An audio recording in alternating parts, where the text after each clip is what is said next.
نحمده ونصلي على رسوله الكريم أما بعد فأعوذ بالله من الشيطان الرجيم بسم الله الرحمن الرحيم رب اشرح لي صدري ويسر لي أمري واحلل عقدة من لساني يفقهوا قولي رب زدني علما اللهم فقهنا في الدين اللهم ارزقني التفكر والتدبر بما يتلوه لساني من كتابك والفهم له والمعرفة بمعانيه والنظر في عجائبه والعمل بذلك ما بقيت إنك على كل شيء قدير رب ارحمهما كما ربياني صغيرا اللهم حاسبني حسابا يسيرا ربي أعوذني أن أشكر نعمتك التي أنعمت علي وعلى والدي وأن أعمل صالحا ترضاه وأصلح لي في ذريتي إني تبت إليك وإني من المسلمين آمین یا رب العالمین۔ السلام علیکم ورحمۃ اللہ وبرکاتہ۔ تفسیر شروع کریں گے ہم۔ کائنڈلی مائکس کا خیال رکھیں، مائکس آف رکھیں۔ تفسیر سٹارٹ کروں گے آیت نمبر 61 سورۃ البقرہ، آیت 61۔ وَإِذْ قُلْتُمْ، اور جب، قُلْتُمْ کہا تھا تم نے، بنی اسرائیل سے خطاب ہے، جب کہا تھا تم نے، یا موسیٰ، اے موسیٰ، لن نصبرا، ہرگز بھی نہیں، نصبرا صبر سے ہے، ہم صبر کریں گے، علی طعام، اوپر کھانے کے، واحدن ایک ہی، فدعو، تو پس تم بلاؤ یا دعا کرو، دال این واو، دعو سے ورڈ ہے، پکارنا، بلانا، دعا کرنا، ہر معنی میں استعمال ہوتا ہے۔ فدعو، پس تم دعا کرو، لنا ہمارے لیے، ربکا تیرے رب سے، اپنے رب سے، کیا دعا کرو، یخرج وہ نکالے، خارجہ سے، لنا ہمارے لیے، ممبا اس میں سے جو تم بتو اگاتی ہے، نبتا سے، نباتات اگانا، اگاتی ہے، الارض زمین، کیا کیا چیز اگائے، من سے، بقلیہا سبزی اس کی، وقصائیہا اور ککڑی اس کی، بقل کہتے ہیں سبزی کو جس کا تنا نہیں ہوتا، بقالہ کا لفظ جو سعودیہ میں لکھا ہوتا ہے گروسر کے لیے وہ بھی اسی ورڈ سے ہے۔ وقصائیہا، قصائی کہتے ہیں ککڑی، کوکمبر، کھیرا وغیرہ کو، وفومہا اور لہسن اس کا، فوم لہسن کو بھی کہتے ہیں اور گندم کو بھی کہتے ہیں عربی میں، وہ عدسہا اور مسور اس کی، لینٹلز، وہ بصلہا اور پیاز اس کی، یہ ان سب الفاظ میں بقلہا سے بصلہا تک جو ہا ہے وہ ضمیر ہے اور وہ کس کی طرف اشارہ کر رہی ہے، زمین کی طرف، کہ زمین اگائے اس کی یہ چیزیں، یہ فرمائش کی بنی اسرائیل نے موسیٰ علیہ السلام سے کہ یہ ہمارے لیے دعا کرے۔ تو بنی اسرائیل ہی کا قصہ کنٹینیو ہے اور خطاب ابھی بھی بنی اسرائیل سے ہے، اللہ سبحانہ تعالیٰ کا۔ اور بنی اسرائیل کون ہے، نئے اسٹوڈنٹ کے لیے تھوڑا سا ریمائنڈر لے لیں، بنی بیٹوں کو کہتے ہیں اور اسرائیل یعقوب علیہ السلام کا لقب تھا۔ تو بنی اسرائیل یعنی یعقوب علیہ السلام کے بیٹے کن کو کہا جاتا ہے، بنی اسرائیل وہ ہیں جو موجودہ جوز ہیں، اور وہ یہ تھا کہ حضرت ابراہیم علیہ السلام کے دو بیٹے، اسماعیل علیہ السلام اور اسحاق علیہ السلام، اسحاق علیہ السلام کے بیٹے یعقوب علیہ السلام اور ان کے 12 بیٹے جن میں یوسف علیہ السلام بھی شامل ہیں، ان 12 بیٹوں سے بنی اسرائیل بنے تھے، ٹھیک ہے۔ اور ان بنی اسرائیل کو اللہ تعالیٰ نے بہت کچھ دیا جو آپ نے پڑھا، بہت فضیلت ہوئی، لیکن انہوں نے اتنی ہی زیادہ ناشکری کی۔ اور بنی اسرائیل یاد رکھیں کہ یہود بعد میں بنے ہیں، ہر کسی کو اللہ تعالیٰ نے مسلمان ہی دین بھیجا تھا اور ہر نبی دین اسلام لے کر آیا تھا۔ تو بنی اسرائیل کا ذکر ہے ابھی بھی کنٹینیو ہے، اور بنی اسرائیل کا ذکر اس وقت کیوں ہو رہا ہے یہ یاد رکھیں کہ یہ سورہ مدنی ہے، مدینہ میں اس کا نزول ہو رہا ہے۔ نبی کریم صلی اللہ علیہ وآلہ وسلم اپنی نبوت کا 13 سالہ مکی دور گزار کے مدینہ جا چکے ہیں، جہاں پر آپ کے ساتھ کچھ ایک جماعت مومنوں کی موجود ہے جو اسلام لا چکی، لیکن مدینہ میں آپ کو کن کن لوگوں سے واسطہ ہے، وہاں کے جو کفار جنہوں نے ابھی ایمان نہیں لائے، اور وہاں پر جوز یہود موجود ہیں، بنی اسرائیلی کی چین کے جو لوگ ہیں کافی تعداد میں، جو رکاوٹ پیدا کر رہے ہیں، نہ خود اسلام لا رہے ہیں اور نہ دوسروں کو لانے دے رہے ہیں. اور وجہ کیا تھی؟ وہی کہ بہت سارے انبیاء تقریباً 4000 ان کی چین میں سے مبعوث ہوئے. اسحاق علیہ السلام کی بنی اسرائیل پر مبعوث ہے.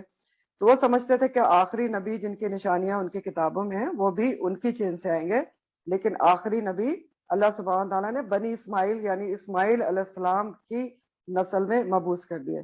اس حسد اور بغض میں وہ ایمان نہیں لا رہے تھے. تو اللہ سبحانہ تعالیٰ مسلسل جو آپ پڑھ رہے ہیں ان کو یہ طرف موٹیویٹ کر رہے ہیں، سمجھایا جا رہا ہے ان کو، ان کے آبا کی غلطیاں یاد دلائی جا رہی کہ آپ وہ کام نہ کریں جو غلطیاں آپ کے آبا و اجداد نے کی. آپ اس نبی اور قرآن پر ایمان لیں تاکہ آپ نجات پا جائیں. اور قرآن میں یہ سارا ذکر کیوں ہے؟ ہم کیوں پڑھ رہے ہیں اس کو؟ کیونکہ بنی اسرائیل بھی ہماری طرح کی اپنے وقت کی امت مسلمہ تھی جس کو اللہ تعالیٰ نے بہت بڑی کتاب دی تھی. جیسے ہمیں ایک کتاب دی ہے قرآن، ان کو تورات دی گئی تھی اور ان کے ذمہ کام دیا گیا تھا کہ وہ سارے عالم والوں میں اس کو پھیلائیں گے. تو اس لیے اللہ تعالیٰ نے کہا پچھلی دفعہ جب آپ نے پڑھا کہ ان کو تمام عالم پر فضیلت دی گئی تھی، لیکن انہوں نے بہت زیادہ اللہ سبحانہ تعالیٰ کی نافرمانیاں اور ناشکریہ کی، جس کی وجہ سے آخری نبی کو اللہ سبحانہ تعالیٰ نے بنی اسماعیل میں سے مبعوث کیا. تو یہاں پر بھی یہ جو آپ آیت پڑھنے جا رہے ہیں یہ تو مختصر آپ کا جو تھا سم اپ تھا. بنی اسرائیل کی بے صبری، ناشکری، سرکشی کا ایک واقعہ بیان ہو رہا ہے، اور یہ واقعہ بھی وادی تیہ میں پیش آیا. وادی تیہ میں یہ کیوں موجود تھے؟ یہ اللہ سبحانہ تعالیٰ نے ان کو وہاں سے فرعون سے نجات دی، سمندر پار کر کے نکلے تو موسیٰ علیہ السلام کے ساتھ ان کو کہا گیا جہاد کرو اور فلسطین میں داخل ہو جاؤ جو ان کا اوریجنل ملک تھا. انہوں نے انکار کر دیا یہ نافرمانی، تو ان کو سزا کے طور پر فلسطین سے باہر صحرائے سینا کی ایک وادی، وادی تیہ میں رکھا گیا تھا. وہیں پر یہ سارا واقعہ پچھلا بھی پیش آیا جو آپ نے پڑھا تھا کہ اللہ تعالیٰ نے ان کے اوپر بادلوں کا سایہ کیا اور من و سلوہ اتارا. اور اسی سلسلے میں یہ آگے بیان ہو رہا ہے، یہ واقعہ بیان ہو رہا ہے کہ اللہ سبحانہ تعالیٰ ان کے اوپر من و سلوہ اتار رہے تھے. ٹھیک ہے، بغیر کسی محنت کے ان کو ایک پاکیزہ کھانا اللہ سبحانہ تعالیٰ کی طرف سے مل رہا تھا اور روز کا روز مل رہا تھا. تو انہوں نے اس کے اوپر کیا حجت نکالی اور کیا بے صبری اور ناشکری کی کہ انہوں نے کہا کہ موسیٰ ہم تو نہیں صبر کر سکتے، ایک ہی کھانا روز نہیں ہم کھا سکتے، ایک ہی جیسا کھانا ملتا ہے، بڑی زبردست مساوات قائم ہے، ہر کوئی ایک ہی کھا رہا ہے اور ریز ایک کھانا، تو ہم تو اس پر صبر نہیں کر سکتے. یا موسیٰ لن نصبر علی طعام واحد فادع لنا ربک، تو تم دعا کرو اپنے رب سے. اب سستی کا عالم دیکھیں کہ یہ خود دعا بھی نہیں کرتے تھے. دعا بھی کس سے کرنے کو کہہ رہے ہیں؟ دیکھیں دعا کرنے کو آپ کہہ سکتے ہیں دوسرے سے، یہ نہیں کہا جا رہا کہ نہ کہیں، لیکن وہ کہنا بھی چاہیے کہ آپ ہمارے لیے دعا کریں. لیکن زیادہ افضل کیا بات ہے کہ انسان خود اپنے لیے دعا کرے، کیونکہ اللہ تعالیٰ قرآن میں کہتے ہیں کہ میں تو ہر کسی کی دعا سنتا ہوں. تو اب یہ ان کی سستی کو صرف میں ہائی لائٹ کر رہی ہوں کہ سستی کا یہ عالم تھا کہ دعا بھی یہ خود نہیں کرتے تھے. وہ بھی موسیٰ علیہ السلام سے کہہ رہے ہیں کہ اب ہمارے لیے دعا کریں. کہ کیا دعا کریں اپنے رب سے؟ کہ رب نکالے ہمارے لیے زمین کی نباتات جو زمین اگاتی ہے، یہ پیاز، لہسن، سبزی، ترکاری اور ککڑی اور یہ ساری چیزیں اگائے ہمارے لیے. تو من و سلوہ کھا کھا کے ہم تنگ آ چکے ہیں. تو انہوں نے کیا چیزیں طلب کی؟ کھانے کے مزے کو بڑھانے کی چیزیں مانگی، ٹیسٹ بڑھانے کی چیزیں طلب کی. تو اس سے ہمیں کیا پتا چل رہا ہے کہ بنی اسرائیل کا فوکس ابھی بھی اپنے مقصد کی طرف نہیں تھا بلکہ کھانے کی طرف تھا. مقصد کیا تھا؟ ان کو وادی تیہ میں روکا گیا تھا کہ وہ اپنے اندر کرج پیدا کریں، جو غلامی کی زندگی میں بزدلی پیدا ہوگی اس کو دور کریں اور ایک نئے طریقے سے تیار ہو کے جہاد کریں اور اپنا ملک دوبارہ حاصل کریں. صحرا میں کوئی ہمیشہ کے لیے رہنے کے لیے تو نہیں چھوڑا گیا تھا، لیکن ان کا فوکس کیا نظر آ رہا ہے؟ کھانا پینا، ٹیسٹ بڑھانا. تو موسیٰ علیہ السلام ان کو سمجھاتے ہیں، کہتے ہیں قولا، کہا کس نے؟ موسیٰ نے، موسیٰ علیہ السلام نے کہا، موسیٰ نے کیا تستبدلون، کیا تم بدلنا چاہتے ہو؟ تستبدلون کا لفظ کا روٹ بدل آئی ہے، بے دال لام، لیکن یہ ان الفاظ میں سے ہیں جو میں آپ کو پہلے بھی بتاتی رہتی ہوں کہ بعض الفاظ ایسے ہوتے ہیں کہ اس میں سین تا ایک ایکسٹرا لگا ہوتا ہے. جیسے آپ نے پڑھا ایاک نستعین، جیسے آپ نے پڑھا وستعینوا بالصبر والصلاۃ، جیسے آپ نے پڑھا استسقى موسیٰ سوری تو جو ایسے الفاظ ہوتے ہیں جن میں سین کا ایکسٹرا لگا ہو تو اس میں طلب کرنے اور چاہنے کا مفہوم پایا جاتا ہے، طلب کرنے اور چاہنے کا مفہوم پایا جاتا ہے۔ تو یہاں پہ آپ دیکھیں کیا معنی لکھا ہے کہ موسیٰ نے ان کو سمجھایا، کیا تستبدلون، تم بدلنا چاہتے ہو، الذی، اس چیز کو جو ہوا ادنا، وہ کمتر ہے، ادنا ہے، بالذی، اس چیز کے ساتھ ہوا خیر، جو بہتر ہے۔ موسیٰ علیہ السلام اس سے پوچھتے ہیں تم ایک کمتر چیز کے بدلے کو بدل کر ایک خیر اچھی چیز کو بدل کر ایک کمتر چیز لینا چاہتے ہو، یہ کہہ رہے ہوں۔ تو یہ ان کی ڈانٹ ڈپٹ ہے موسیٰ علیہ السلام کی، اور مقصد کیا ہے اس بات کا کہ تم عجیب باتیں کرتے ہو، تم ایک ادنا چیز مانگ رہے ہو اور ایک اچھی چیز کو چھوڑ رہے ہو، اس کے بدلے میں، اس کے بدلے اچھی چیز کے بدلے ایک کمتر چیز مانگ رہے ہو۔ تو کیا مطلب تھا؟ دو تین مطلب تھے اس کے، کہ موسیٰ علیہ السلام نے ان کو ڈانٹا ڈپٹا کہ کیا تم بہتر چیز کو چھوڑ کر ادنا چیز لینا چاہتے ہو، یعنی اللہ سبحانہ تعالیٰ کی طرف سے غذا اتر کے آ رہی ہے، طیب چیزیں آ رہی ہیں، صاف ستھری، تمہیں ایک میٹھی چیز بھی مل رہی ہے من کی شکل میں، تمہیں پرندوں کا گوشت مل رہا ہے، اور آپ کو پتہ ہے جو پرندوں کا گوشت ہے، یہ جو اعلیٰ قسم کی جنتیں ہیں ان کی اسپیشل نعمتوں میں اس کا ذکر ہے، لحم الطیر، تو یہ ان کو بلا محنت مشقت کے حاصل ہو رہی تھی۔ تو موسیٰ علیہ السلام سمجھاتے ہیں غذائیت کے لحاظ سے بہتر ہے، تمہیں فکر معاش نہیں کرنا پڑ رہا، مساوات قائم ہے، اور تم اس کو بدلنا چاہتے ہو، تم کہتے ہو کہ مجھے یہ چیزیں چاہیے۔ اور پھر ایک اور بہت گہرا مطلب تھا یہ جو ورڈز ہیں نا موسیٰ علیہ السلام کے، تستبدلون الذی ہوا ادنا بالذی ہوا خیر، اس کے ایک اور بھی معنی ہے، مانوی معنی، کہ موسیٰ علیہ السلام نے ان کے مقصد کی طرف ان کو توجہ دلائی کہ تم ابھی بھی اپنے مقصد کو بھولے ہوئے ہو، کہ تم مزے میں پڑے ہوئے کہ نہیں ہمیں یہ چاہیے اور ہمیں وہ چاہیے، کہ وہ بھول گیا کہ تمہیں صحرا میں ایک رکھا گیا ہے، وادی تی، ایک 10 کلومیٹر 10 میل کا ایک ایریا، اس میں صحرا کی سختیاں اس لیے رکھا گیا ہے کہ تم سے بزدلی دور ہو، تم اپنے آپ کو تیار کرو اور اپنا ملک دوبارہ حاصل کرو، تم ابھی بھی کھانے پینے کے چکر میں پڑے ہوئے ہو کہ ہمیں یہ چاہیے اور ہمیں وہ چاہیے۔ تو یہ موسیٰ علیہ السلام نے ان کو سمجھانا چاہا، لیکن بنی اسرائیل کو بات سمجھ میں نہیں آئی، وہ اپنے مطالبے پر جمے رہے کہ نہیں ہم تو بہت تنگ آ چکے ہیں منو سلوا کھا کھا کے، تو ہمیں تو یہ چیزیں چاہیے ہیں۔ تو موسیٰ علیہ السلام ناراض ہوئے، اور اگلا جملہ ان کی ناراضگی ہی ظاہر کر رہا ہے۔ انہوں نے کہا اہبطوا، اتر جاؤ، اور اہبطوا کا ورڈ آپ پیچھے پڑھ چکے ہیں شیطان کے قصے میں، اوپر سے نیچے آنا۔ تو انہوں نے کہا اہبطوا، اتر جاؤ، مصرن، کسی بھی شہر میں۔ تو مصر یہاں ایجپٹ مقصد نہیں ہے، مصر کا لفظ عربی میں کامن ناؤن کے طور پر بھی استعمال ہوتا ہے کسی بھی شہر کے لیے۔ تو موسیٰ علیہ السلام ناراض ہو کے ان سے کہتے ہیں کہ جاؤ، چلے جاؤ، نکل جاؤ صحرا میں سے، کسی بھی شہر میں جا کے سیٹل ڈاؤن ہو جاؤ اور محنت مشقت کرو، تو جو تم مانگ رہے ہو اس کو اگاؤ، ذرا تمہیں حاصل ہو جائے گا۔ تو اے بتو، جاؤ، اتر جاؤ مصرن، کسی بھی شہر میں، فَإِنَّ، تو بے شک، لکم، تمہارے لیے، ما، جو سألتم، جو سوال کیا ہے تم نے، جو تم نے مانگا ہے، سألتم کا لفظ سآلہ سے ہے، سین حمزہ لام، سوال، جو تم نے سوال کیا ہے، جو تم نے مانگا ہے، تم کو مل جائے گا، جاؤ محنت مشقت کرو۔ صحرا میں تو یہ چیزیں نہیں اگ سکتی نا، ڈیزرٹ ہے، تو آپ جائیں کسی بھی شہر میں جا کے ذرا ہمت میں اپنے اندر پیدا کریں، کریج، جائیں سیٹل ڈاؤن ہوں، کھیتی باڑی کریں، محنت مشقت کریں اور اگائیں سبزیاں دالیں اور کھاؤ پھر۔ تو اب دیکھیں بنی اسرائیل کے لیے منو سلوا کیوں اللہ تعالیٰ اتارتے تھے؟ اس لیے کہ وہ یکسوئی کے ساتھ اپنے آپ کو سدھاریں، دین سیکھیں، اپنی کتاب کو پڑھیں، اپنے اندر ایک شجاعت پیدا کریں، اللہ کی کے لیے جہاد کرنے کی ایک محبت پیدا کریں، اپنا ملک دوبارہ حاصل کریں، اپنی کتاب کو پڑھیں، دوسروں کو بھی پڑھائیں، عمل کریں۔ لیکن انہوں نے کیا کیا؟ ان کا ابھی بھی فوکس صرف کھانے پینے کی طرف تھا۔ نظر یہ آتا ہے کہ انہوں نے جو خواہش نفس ہے، اپنی دل کی خواہشات، اس کو مقصد حیات بنایا ہوا تھا، اور اپنی اصل زندگی کے مقصد کو وہ بھولے ہوئے تھے کہ ان کو یہاں وادی عتیق میں رکھا کیوں گیا ہے۔ تو کیا انجام ہوا ان کی ان سب حرکتوں کا؟ وہ دوری بت، اور مار دی گئی علیہم، دربا سے ہے، اور دربا کے 2-3 معنی ہوتے ہیں، مارنا، بیان کرنا، یہ ساری چیزیں. تو دوریبت مار دی گئی. اور دوریبت علا کا جب لفظ آئے تو مسلط کرنا معنی بھی ہوتا ہے، تھوپ دینا، اور یہاں آگے علیہ ہے.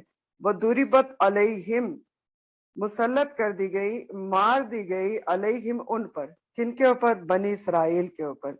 کیا مسلط کر دی گئی؟ الذلت، ذلت. اور والمسکنہ، اور مسکنت. وباؤ، اور وہ پلٹے، لوٹے، بغضب من اللہ، اللہ کے غضب کا شکار ہو کے پلٹے. تو ان کے اوپر کیا کیا تھوپ دی گئی؟ ذلت. ذلہ کا جو لفظ ہے، زال لام لام، عربی میں تھوڑے سے معنی مختلف ہوتے ہیں. اس کا مقصد ہوتا ہے کہ دب جانا، کمزور پڑ جانا. اور مسکنہ کا لفظ سین کاف نون سے ہے، جس سے مسکین بھی ہوتا ہے. تو مسکین کون ہوتا ہے؟ بدحال فقیر، جس کے پاس کوئی کھانے، اپنی ضروریات زندگی پوری نہ ہو. تو ذلت یعنی کمزوری، دب گئے اور کمزور پڑ گئے، ان کو کمزوری ان کے اوپر مسلط کر دی گئی. اور مسکنت، محتاجی، بدحالی ان کے اوپر مسلط کر دی گئی، بنی اسرائیل کے اوپر. اور وہ اللہ کا غضب کا شکار ہو گئے. وباؤ بغضب من اللہ. باؤ کا جو لفظ ہے نا، بے حمزہ واؤ، اس کے مطلب ہوتے ہیں اچھی حالت سے بری حالت کی طرف لوٹنا. تو سوچو یہ اچھی حالت سے بری حالت کی طرف ہی لوٹے. اللہ تعالیٰ نے تو ان کو اتنی بڑی بڑی نعمتوں سے نوازا تھا، لیکن انہوں نے اپنی نافرمانیوں سے ان سب چیزوں کا یہ اپنے آپ کو انہوں نے مستحق بنا لیا. ذلت، مسکنت اور اللہ کا غضب. مغضوب علیہ بن گئے. آپ نے اس میں سورہ فاتحہ میں پڑھی نا، مغضوب علیہم. تو اب یہ وہی قوم ہے جن کے بارے میں اللہ سبحانہ تعالیٰ نے فرمایا تھا، پیچھے ہم نے پڑھا کہ انی فضلتکم علی العالمین، کہ بے شک میں نے تم کو فضیلت دی تھی تمام اقوام عالم پر. تو ان کو فضیلت دی تھی تمام اقوام عالم پر، تمام دنیا پر ان کی ایک دھاک تھی. اور کیوں تھی؟ وجہ کیا تھی؟ کیا فضیلت تھی اور کیوں دھاک تھی؟ کیونکہ اللہ تعالیٰ نے ان کو بہت بڑی الہامی کتاب عطا کی تھی. تورات جو ہے وہ قرآن کے بعد بہت بڑی آسمانی کتاب ہے، اور ان کے اندر بہت سارے انبیاء کو مبعوث کیا گیا تھا. لیکن ان کے ذمہ ایک مشن لگایا گیا تھا کہ اس کتاب کو وہ خود بھی سیکھیں گے اور پھیلائیں گے لوگوں تک، اور معاشرے میں نافذ بھی کریں گے. لیکن نہ صرف انہوں نے خود کتاب کو چھوڑ دیا، اپنی خواہشات نفس کے پیروی میں لگ گئے، اپنے مشن سے لاپرواہ ہو گئے، لوگوں تک پہنچانا تو درکنار، تعریف کر دی اور پتہ نہیں کیا کیا کیا. تو نتیجہ کیا ہوا کہ ان کی جو فضیلت اللہ تعالیٰ نے رکھی تھی وہ ذلت، مسکنت اور غضب میں بدل گئی. ذلت، مسکنت اور غضب میں بدل گئی. تو اب یہ جو اللہ تعالیٰ فرما رہے ہیں کہ ان کے اوپر ذلت تھوپ دی گئی، اور ان کی سرکشیوں اور نافرمانیوں کی وجہ سے ذلہ والمسکن اور غضب کا شکار ہوئے. تو یہ کس طرح سے تھوپی گئی آپ دیکھیں. نمبر 1 ایک تو یہ دیکھیں کہ ان کو وادی تی میں 40 سال، 10 میل کی ایک وادی، ڈیزرٹ، اس میں رکھا گیا. اگر اب یہ اللہ تعالیٰ کی فرما برداری کرتے، اللہ کے احکامات کا مذاق نہ اڑاتے، اپنے نبی کا کہنا سنتے، تو ہو سکتا ہے کہ ان کو جلدی وہاں سے نکال دیا جاتا، یہ جلدی جہاد کے قابل ہو جاتے اور اپنا ملک دوبارہ فلسطین حاصل کر لیتے اور جلدی چھوٹ جاتے. لیکن یہ 40 سال تک بدحال رہے، ڈیزرٹ کے اندر رہے. تو یہ ان کی اپنی حرکتوں کی وجہ سے بھی یہ ذلت، مسکنت. اور دوسری وجہ یہ کہ آپ دیکھیں کہ یہ جو یہود قوم ہے، جس وقت اس سورت کا نزول ہو رہا ہے مدینہ میں بھی ان کے یہ بہت زیادہ ذلت اور مسکنت کا شکار ہوئے، کیونکہ انہوں نے بہت زیادہ سازشیں کی مسلمانوں کے خلاف، نبی کریم صلی اللہ علیہ وسلم کے خلاف. جوز بہت پیش رہے، تو مسلمانوں کے ہاتھوں بہت پٹے، اور مسلمانوں کے قدم تلے ان کو دیا گیا، ان کو جزیہ دے کر یہ رہے، زیر نگی ہو کر رہے، جلا وطن کیے گئے، مدینہ سے مارے بھی گئے. تو یہ ساری چیزیں ان کی ان وجوہات کی وجہ سے ہوئی. اور یہ جو ہیں جوز، ابھی بھی آپ دیکھتے ہیں اگر ان کی تاریخ اٹھائیں تو آپ دیکھیں گے کہ دوسری قوموں کے ہاتھوں کئی دفعہ پٹ چکے ہیں، جیسے سیریا اور ایجپٹ وغیرہ کی وجہ سے. اور بھی آپ نے پڑھا ہوگا ہولوکاسٹ کے بارے میں، جو ایک ماس کلنگ ہوئی تھی جیوز کی ہٹلر کے زمانے میں. تو یہ سب ان کی اپنی نافرمانیاں تھیں. اللہ تعالیٰ نے تو ان کو فضلتکم علی العالمین بنایا تھا. پھر اسی طرح آپ دیکھیں کہ یہ بے شک مالدار ہونے کے باوجود افرادی قوت کا جو قلت ہے اس کا شکار ہے، افرادی قوت کی قلت ہے۔ دنیا میں اس طرح ان کی عزت نہیں ہے جس طرح سچی عزت ہوتی ہے، اور یہ ایک چھوٹے سے خطے پر ضرور قابض ہیں، لیکن دوسری قوموں کے سہارے اپنے وجود کو برقرار رکھے ہوئے ہیں۔ اور اخلاقی طور پر بھی ان کو آپ دیکھیں، ذلت مسکنت اگر آپ سوچیں اور اللہ کے غضب کے بارے میں، کہ جتنی اس قوم کے اندر بے حیائی، سود خوری، اخلاقی گری ہوئی حرکات ہیں، حرام کھانا، یہ سب اور کسی قوم میں اتنی زیادہ نہیں پائی جاتی۔ تو یہ سب اس لیے کہ اللہ تعالیٰ یہاں پر وعید دے رہے ہیں، یہ اللہ تعالیٰ فرما رہے ہیں کہ وَضُرِبَتْ عَلَيْهِمُ الذِّلَّةُ وَالْمَسْكَنَةُ، اور وَبَاءُوا بِغَضَبٍ مِّنَ اللَّهِ۔ تو یہ سارا ان کی اپنے ہاتھوں کی کمائی تھی جو انہوں نے نافرمانیاں کی، اس کی وجہ سے کہ اب تک یہ اس طرح کی چیزوں کا شکار ہیں۔ پھر آگے اللہ سبحانہ تعالیٰ خود وجوہات بتا بھی رہے ہیں کہ ان کے ساتھ ایسا کیوں ہوا، یہ بنی اسرائیل کے ساتھ یا جوز کے ساتھ، کہ ان کے اوپر ذلت مسکنت اور وباء بغضب من اللہ، اللہ کے غضب کا شکار ہو گئے۔ وجوہات آگے بتائی جا رہی ہیں۔ ذالکہ یہ کہ مطلب یہ جو ذلت ہے، مسکنت ہے، جو اللہ کا غضب ہے، اس کو یہ کہا جا رہا ہے کہ یہ سب کیوں ہوا۔ اور ذالکہ گرامیٹیکلی کیا ہے؟ اسم اشارہ بعید ہے، دور کی چیز کے اشارے کے لیے استعمال ہوتا ہے۔ تو اللہ وجوہات بتا رہے ہیں، اللہ سبحانہ تعالیٰ پہلی وجہ بتا رہے ہیں کہ ان کے ساتھ ایسا کیوں ہوا۔ ذالکہ یہ بِأَنَّهُمْ، باوجہ اس کے کہ بے شک وہ، کانو تھے وہ، یکفرون وہ کفر کرتے تھے، بآیات اللہ اللہ کی آیات کا کفر کرتے تھے، انکار کرتے تھے۔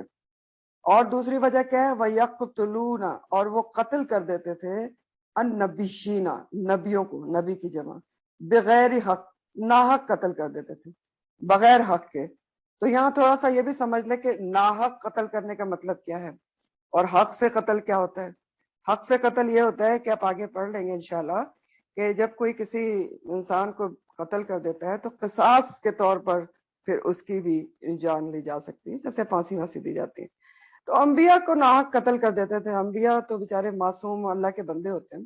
تو یہ دو وجوہات اللہ تعالیٰ بتا رہے ہیں کہ اس وجہ سے ان کے اوپر ذلت مسکنت اور اللہ کا غضب کا یہ شکار ہوئے۔ تو پہلی وجہ کو لیں کہ ذالک بانہم کانوا یکفرون بآیات اللہ، اللہ کی آیات کا انکار کر دیتے تھے۔ تو اللہ کی آیات کون سی ہوتی ہیں؟ اللہ کی آیات دو طرح کی ہوتی ہیں، یہ ہمیشہ کے لیے یاد رکھیں۔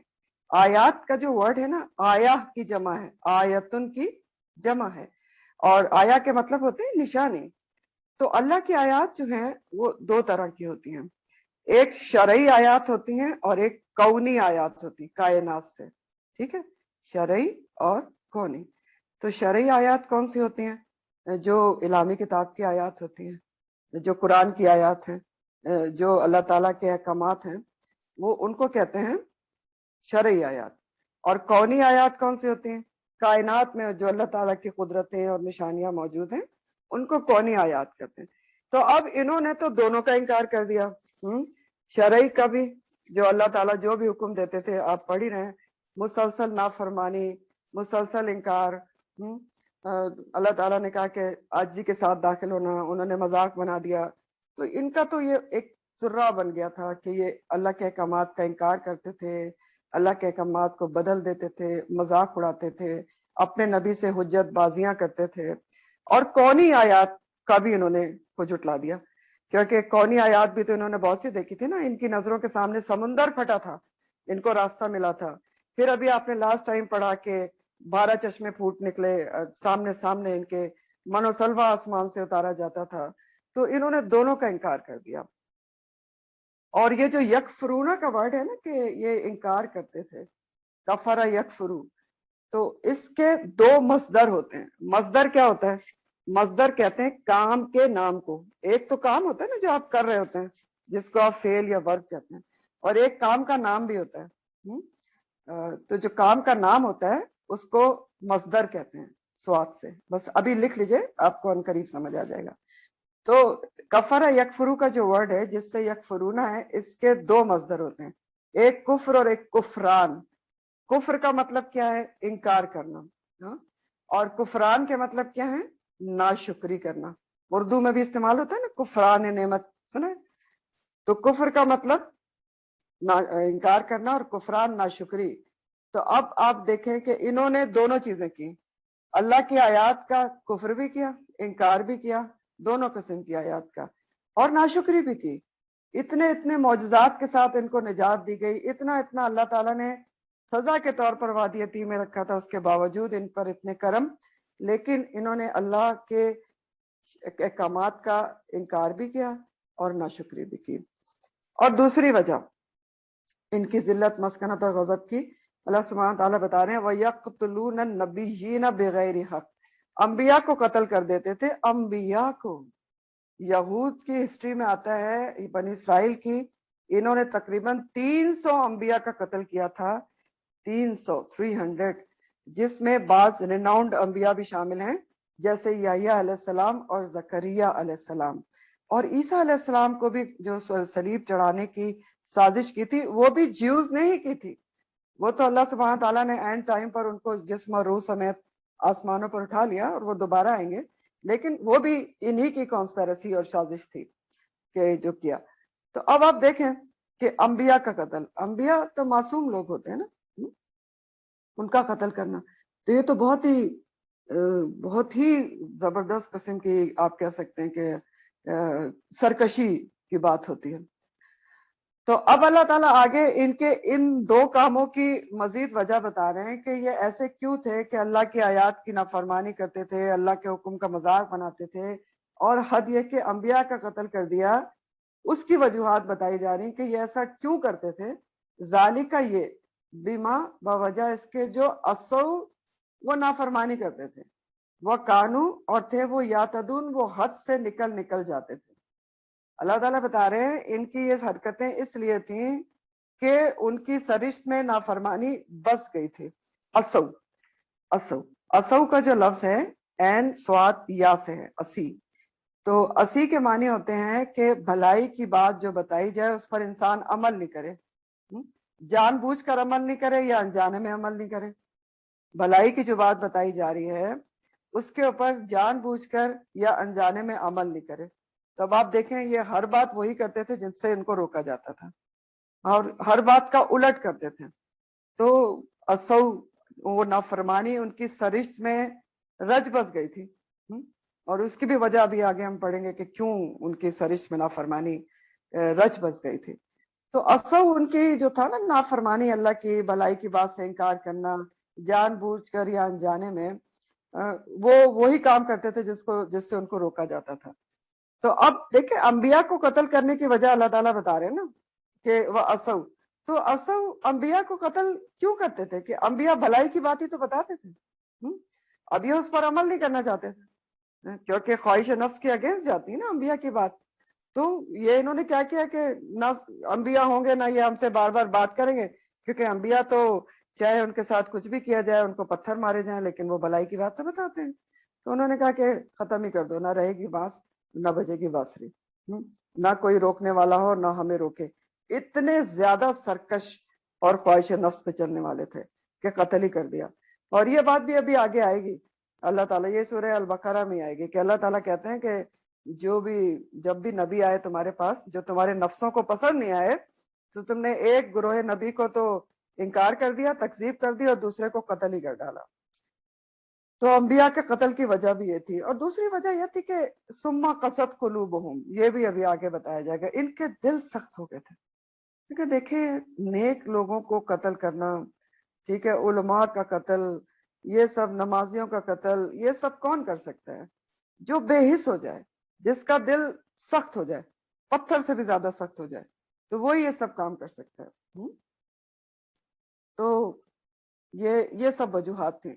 اور جو دوسری وجہ بتائی جا رہی ہے ان کی انبیاء کے قتل کرنے کی اور اللہ کی آیات کا انکار کرنے کی, وہ ہے وہ کانو یا تدون, اور وہ حد سے نکل جاتے تھے. یا تدون کا روٹ ادو ہے, این دال واو, ادو کہتے ہیں دشمن کو. اور یہ ورڈ جو ہے اس روٹ سے ایک ورڈ آتا ہے اے تدا, الف این تے دال اور چھوٹی یہ کے اوپر کھڑا زبر, اے تدا. اعتدا کے مطلب ہوتے ہیں جس سے یاتدون ہے، روٹ اس کا عین دال واو ہے، ادب دشمن، دشمن کیا کرتا ہے؟ دشمنی میں کسی بھی حد پہ سے گزر جاتا ہے. تو اعتدا کے معنی ہوتے ہیں راہ حق کو چھوڑ دینا، اللہ کے احکامات کی راہ کو چھوڑ دینا، یعنی اطاعت کا الٹ ہے اعتدا. تو یا تدون یہ اللہ کی اطاعت سے بالکل باہر نکل گیا، حد سے نکل جاتے تھے، اللہ کے احکامات کی بجائے اطاعت کرنے کے نافرمانی میں حدوں کو پار کر جاتے تھے. اطاعت کیا ہوتی ہے؟ اطاعت کے معنی ہے کہ اللہ کے بتائے ہوئے کام کرنا اور جس کاموں سے اللہ تعالیٰ نے روکا ہے اس سے رک جانا. تو جب کوئی الٹا کرے کہ جس کام سے روکا گیا وہ کرتا رہے اور جو کرنے کو کہا وہ نہ کرے تو کیا ہوتا ہے؟ وہ پھر اعتدا ہوتا ہے نا، یا تدون ہوتا ہے نا، ذاتی ہوتی ہے نا، حد سے نکلنا ہوتا ہے. تو یہ حد سے نکل جاتے تھے. دیکھ ہی لیا آپ نے پچھلی دفعہ کتنا یہ حد سے نکلے کہ اللہ سبحانہ تعالیٰ نے، انہوں نے کہا کہ ہم تو نہیں مانیں گے موسیٰ تمہاری بات کہ تمہیں کتاب ملی ہے. تو موسیٰ علیہ السلام بیچارے جو ہے 70 لوگوں کو لے کے گئے طور پر، اور اللہ سبحانہ تعالیٰ نے کلام کیا، انہوں نے اللہ سبحانہ تعالیٰ کا کلام سنا، پھر بھی اتنا حد سے نکلے کہ انہوں نے کہا نہیں ہم تو سامنے سے جب تک نہیں دیکھیں گے جارتن تو جب تک ہم نہیں مانیں گے. تو یہ حد سے ہی نکلنا ہوتا ہے نا. اور جہاد کے بارے میں بھی ان کا جواب یاد رکھیں، وہ بھی حد سے نکلا ہوا تھا کہ موسیٰ تم اور تمہارا خدا جا کر جو ہے وہ اللہ جا کے جنگ کرو، جہاد کرو، ہم تو یہیں پر بیٹھے ہوئے. تو اب یہ جو آیات ہے یہاں تک، اس میں بھی ہمارے لیے بہت سارے اسباق ہیں، پہلے ان کو دیکھ لیتے ہیں.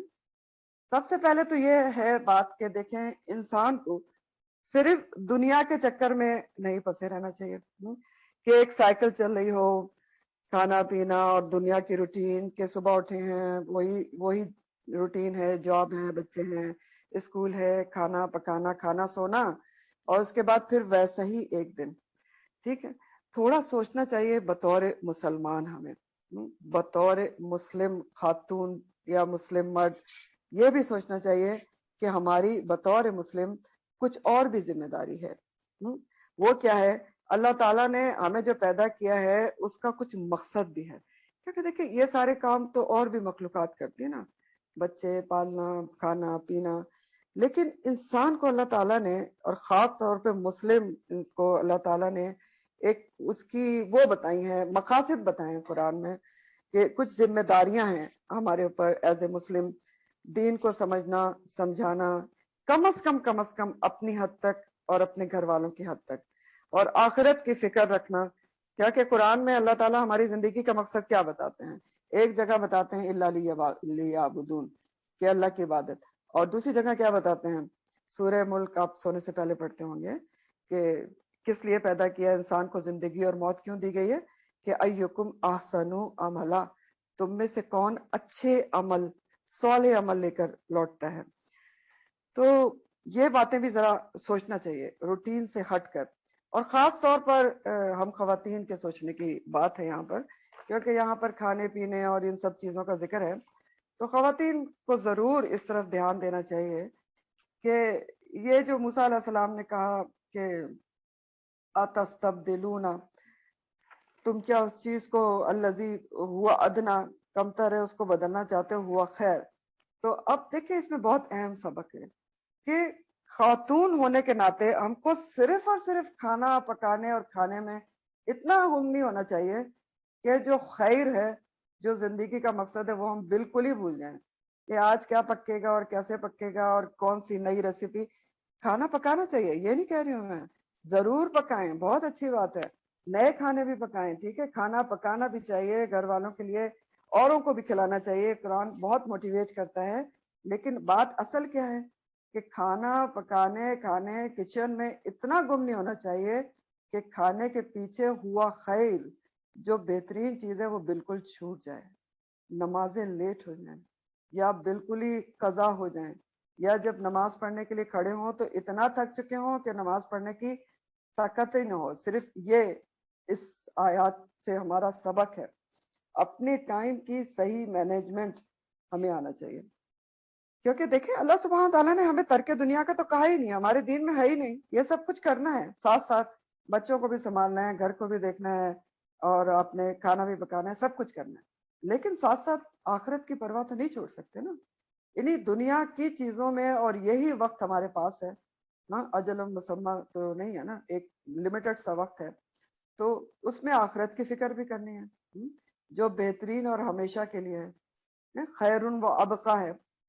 یہاں پر ایک چھوٹا سا واقعہ ہے جو میرے پرانے اسٹوڈنٹس کو پتا ہوگا, لیکن میں سنانا چاہتی ہوں یہاں پر کیونکہ اس کا بہت موٹیویٹنگ افیکٹ ہوتا ہے. میرے پر تو کم از کم بہت موٹیویٹنگ ہوا تھا. اور یہ ایک پوسٹ آتی ہوتی ہے, اور یہ سچا واقعہ ہے ایجپٹ کی ایک عورت کا, مختصر سنا رہی ہوں آپ کو. کہ اس کا یہ تھا کہ نماز اس نے بہت ایک اصول بنایا ہوا تھا کہ وہ اول وقت میں پڑھتی تھی, جیسا کہ حکم ہے نا, نبی کریم صلی اللہ علیہ وسلم کی حدیث ہے کہ ان سے صحابہ نے پوچھا کہ سب سے افضل عمل کون سا ہے, تو آپ نے کہا الصلاۃ لوقتہا, نماز اس کے اول وقت میں پڑھنا. تو اس نے اس کو پکڑا ہوا تھا. تو ایک دن وہ دوپہر کا کھانا بنانے کی تیاری کر رہی تھی, تو اس کے ہسبینڈ کا فون آ گیا کہ میں لنچ کے لیے گھر آ رہا ہوں. آتا نہیں ہوتا تھا نارملی, اور بس تھوڑی دیر میں آ جاؤں گا, تو تم فلاں چیز میرے لیے جلدی بنا کے رکھو. تو فلاں چیز یہ تھی کہ جو ایجپٹ کی خاص ڈش ہوتی ہے, انگور کے پتوں میں کوئی چاول آول رکھ کے اس کو رول کر کے, تو وہ بیچاری کھڑے ہو کے بنانا شروع ہو گئی. ابھی ایک دو یا تین روز بنانے رہ گئے تھے, زہر کی اذان ہو گئی. تو اب وہ اپنی عادت سے مجبور تھی, اس نے ایسی عادت ڈیویلپ کر لی تھی کہ اذان ہوئی اور اس کے اندر بے چینی ہوئی, تو اس نے چھوڑ دیا. اس نے کہا اب یہ بھی تو ہو سکتا تھا نا, کہ کہتی دو تین ہی تو ہیں تو میں بنا لیتی ہوں بعد میں. نہیں, اس نے یہ ایک عادت, اور ایسا ہوتا ہے کہ یہ عادت اگر آپ بنائیں تو ڈیولپ ہو جائے. چھوڑ کے وہ نماز پڑھنے کھڑی ہوگی. نماز پڑھنے کھڑی ہوئی, اتنے میں ہسبینڈ آ گیا. اس نے دیکھا کہ کھانا تیار نہیں ہے, تو غصے میں آ گیا, چلانا چیخنا شروع ہو گیا, میں تمہیں کہا تھا مجھے کھانا, تم کہاں کہاں. تو جواب نہیں آیا. کمرے میں گیا تو دیکھا وہ نماز پڑھی ہے اور سجدے میں, پھر بھی چلایا چیخا, بہت دیر وہ سجدے سے نہیں اٹھی. ہلایا جلایا تو پتہ چلا کہ وہ تو جہان فانی سے رخصت ہو چکی ہے. اب دیکھیں, اگر اس نے یہ سوچا ہوتا کہ میں اس کو مکمل کر لوں, نماز بعد میں پڑھ لوں گی, تو اس کی موت کہاں آتی, کھانا پکاتے ہوئے آتی. ابھی اس کی موت کہاں آئی, فی سبیل اللہ, اللہ کے راستے میں آئی. ہاں, اور اللہ کے راستے میں موت آنے کا حدیث کیا کہتی ہے, شہید کا اس کا درجہ ہوتا ہے. تو یہ باتیں ہوتی ہیں سوچنے کی تھوڑی سی. تو بہرحال اگلا سبق کیا ہے اس کے اندر, آپ دیکھیں یہی اسی سبق کو اگر کنٹینیو رکھیں تو صرف بات اتنی سی ہے کہ جنت کے کھانوں کے متعلق بھی ہم نے سوچنا ہے, اس کے لیے بھی کچھ کرنا ہے. اور سارے وقت اگر اسی گھر کو, دنیا کے گھر کو سجانے بنانے میں لگا دیں گے, تو جو آخرت کا گھر ہے وہ ہمارے لیے کون بنائے گا, وہ بھی تو ہم نے خود ہی بنانا ہے نہیں, خود ہی بنانا ہے. اور آخرت کے گھر سے پہلے قبر کا بھی جو حال احوال ہے, وہاں کی جو بجلی پانی اور فیسلٹیز کا بندوبست ہے نا, وہ بھی ہم نے خود ہی کرنا ہے. پھر دوسرا سبق دیکھیں اس میں کیا ملتا ہے, اتستبدلون سا, کہ انہوں نے کہا موسیٰ علیہ السلام نے کہ کیا تم کمتر چیز کو اعلیٰ چیز کو کمتر سے بدلنا چاہتے ہو. تو اس کا یہ مطلب ہرگز بھی نہیں ہے کہ دال سبزی کوئی ادنا اور گھٹیا چیزیں ہیں, یہ بات نہیں ہے.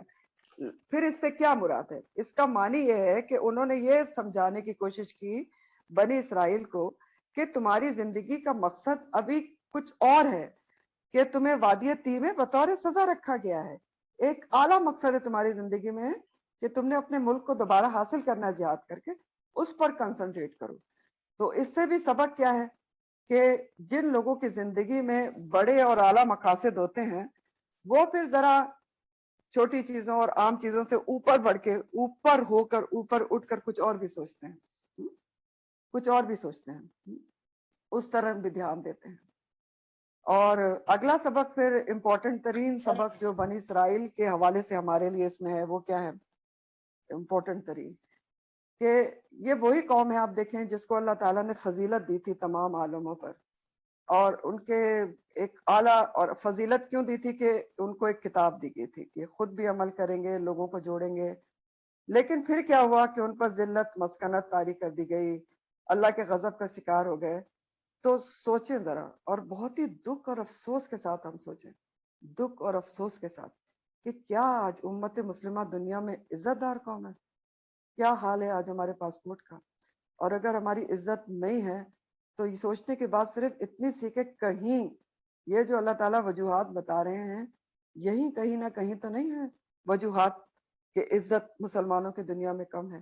کیا وجوہات بتائی ہیں اللہ سبحانہ تعالیٰ نے؟ اللہ کے احکامات کا انکار, اللہ کے جو احکامات ہیں ان کو اگنور کر دینا، اللہ کے احکامات کا جہاں پر نام ہے اس کے اوپر بہت زیادہ ڈیبیٹس کرنا، حجت بازیاں کرنا، اللہ تعالیٰ کے بعض سزاؤں کو، حدوں کو ظالمانہ کہنا، بعض اللہ تعالیٰ کے احکامات کو ڈسکرمنیشن قرار دے دینا کہ یہ تو ناانصافی ہے خواتین کے لیے. یہ سب باتیں کیا ہیں؟ کیا یہ یکفرون بآیات اللہ میں نہیں آتی؟ پھر علماء کا قتل، انہوں نے انبیاء کو قتل کیا، آج علماء قتل نہیں کیا جا رہے ہیں. اصو ہے پھر نافرمانیاں اللہ اور رسول کے احکامات کی، بھلائی کی بات سننا ہی نہ چاہنا، سن بھی لیں تو عمل نہیں کرنا. پھر اسی طرح یاتدون، حد سے گزر جانا. تو آپ دیکھیں کہ آج معاشرہ کیا حد سے گزرا نہیں ہے؟ کیا چیز آج موجود نہیں ہے؟ شراب، چوری، زنا، سود، حرام حلال کا شعور نہیں. ساری خبریں صرف دل ہلا دینے والی ہوتی ہیں. اتنی چھوٹی بچی سے زیادتی، فلاں بچے سے زیادتی، فلاں کو مار دیا، فلاں کو قتل کر دیا، کوئی اچھی خبر ہوتی نہیں. تو کیا یاتدون نہیں ہو رہا؟ حد سے نہیں گزرا جا رہا؟ تو ہر کسی کو اپنی جگہ پہ سوچنا چاہیے بطور حساس مسلمان، سینسٹیو مسلم، اور سدھرنے کا عمل اپنے آپ سے اور گھر والوں سے شروع کر کے پھر اس کو پھیلانا بھی چاہیے. کیونکہ اگر یہ کام ہر کوئی کرے نا اور اس طرح سے سوچے تو یقینی طور پر سدھراؤ آ سکتا ہے. اور سب سے بڑھ کر جو نا اللہ کے احکامات کے انکار سے بچنا چاہیے، یکفرون بآیات اللہ سے. تو امت مسلمہ جو ہے نا اس کو بھی اب فضیلت یافتہ قوم کون ہے؟ ہم ہی ہیں. قرآن کہتا ہے نا، اگلی صورت میں آپ پڑھیں گے، اللہ سبحانہ تعالیٰ نے کہا کنتم خیر امت، اب تم بہترین امت ہو. کیوں ہو؟ کیونکہ تم لوگوں کے لیے اٹھائی گئی ہو. اب تم لوگوں کو برائی سے روکو گے اور اچھائی کی طرف راغب کرو گے. یہ آیات ہیں. تو امت مسلمہ کو اب یہ کام کرنا ہے، تب وہ اپنا ٹائٹل بہترین امت کا برقرار رکھ سکے گی. تو اور دوسری جگہ بھی آتا ہے قرآن میں، اللہ تعالیٰ فرماتے ہیں کذالک جعلناکم امتا وسطا لتکونوا شہداء علی الناس، تم کو ہم نے امت وسط بنایا ہے. یعنی وسط کیسے؟ درمیان میں. ایک طرف اللہ سبحانہ تعالیٰ ہے، دوسری طرف لوگ ہیں، درمیان میں مسلم امہ ہے جو کیا کرے گی؟ لوگوں کو اللہ سے جوڑے گی. یہ ہماری زندگی کا مقصد قرآن بتا رہا ہے. تو اس مقصد کو بھی ہم نے یاد رکھنا ہے ساتھ ساتھ. ٹھیک ہے. اب اس آیت کے آخر میں یہ جو آیت ہم پڑھیں، نبی کریم صلی اللہ علیہ وسلم کی ایک حدیث آپ کو میں سناتی ہوں. ابو داؤد کی حدیث کا مفہوم ہے، عبداللہ بن عمر سے روایت ہے.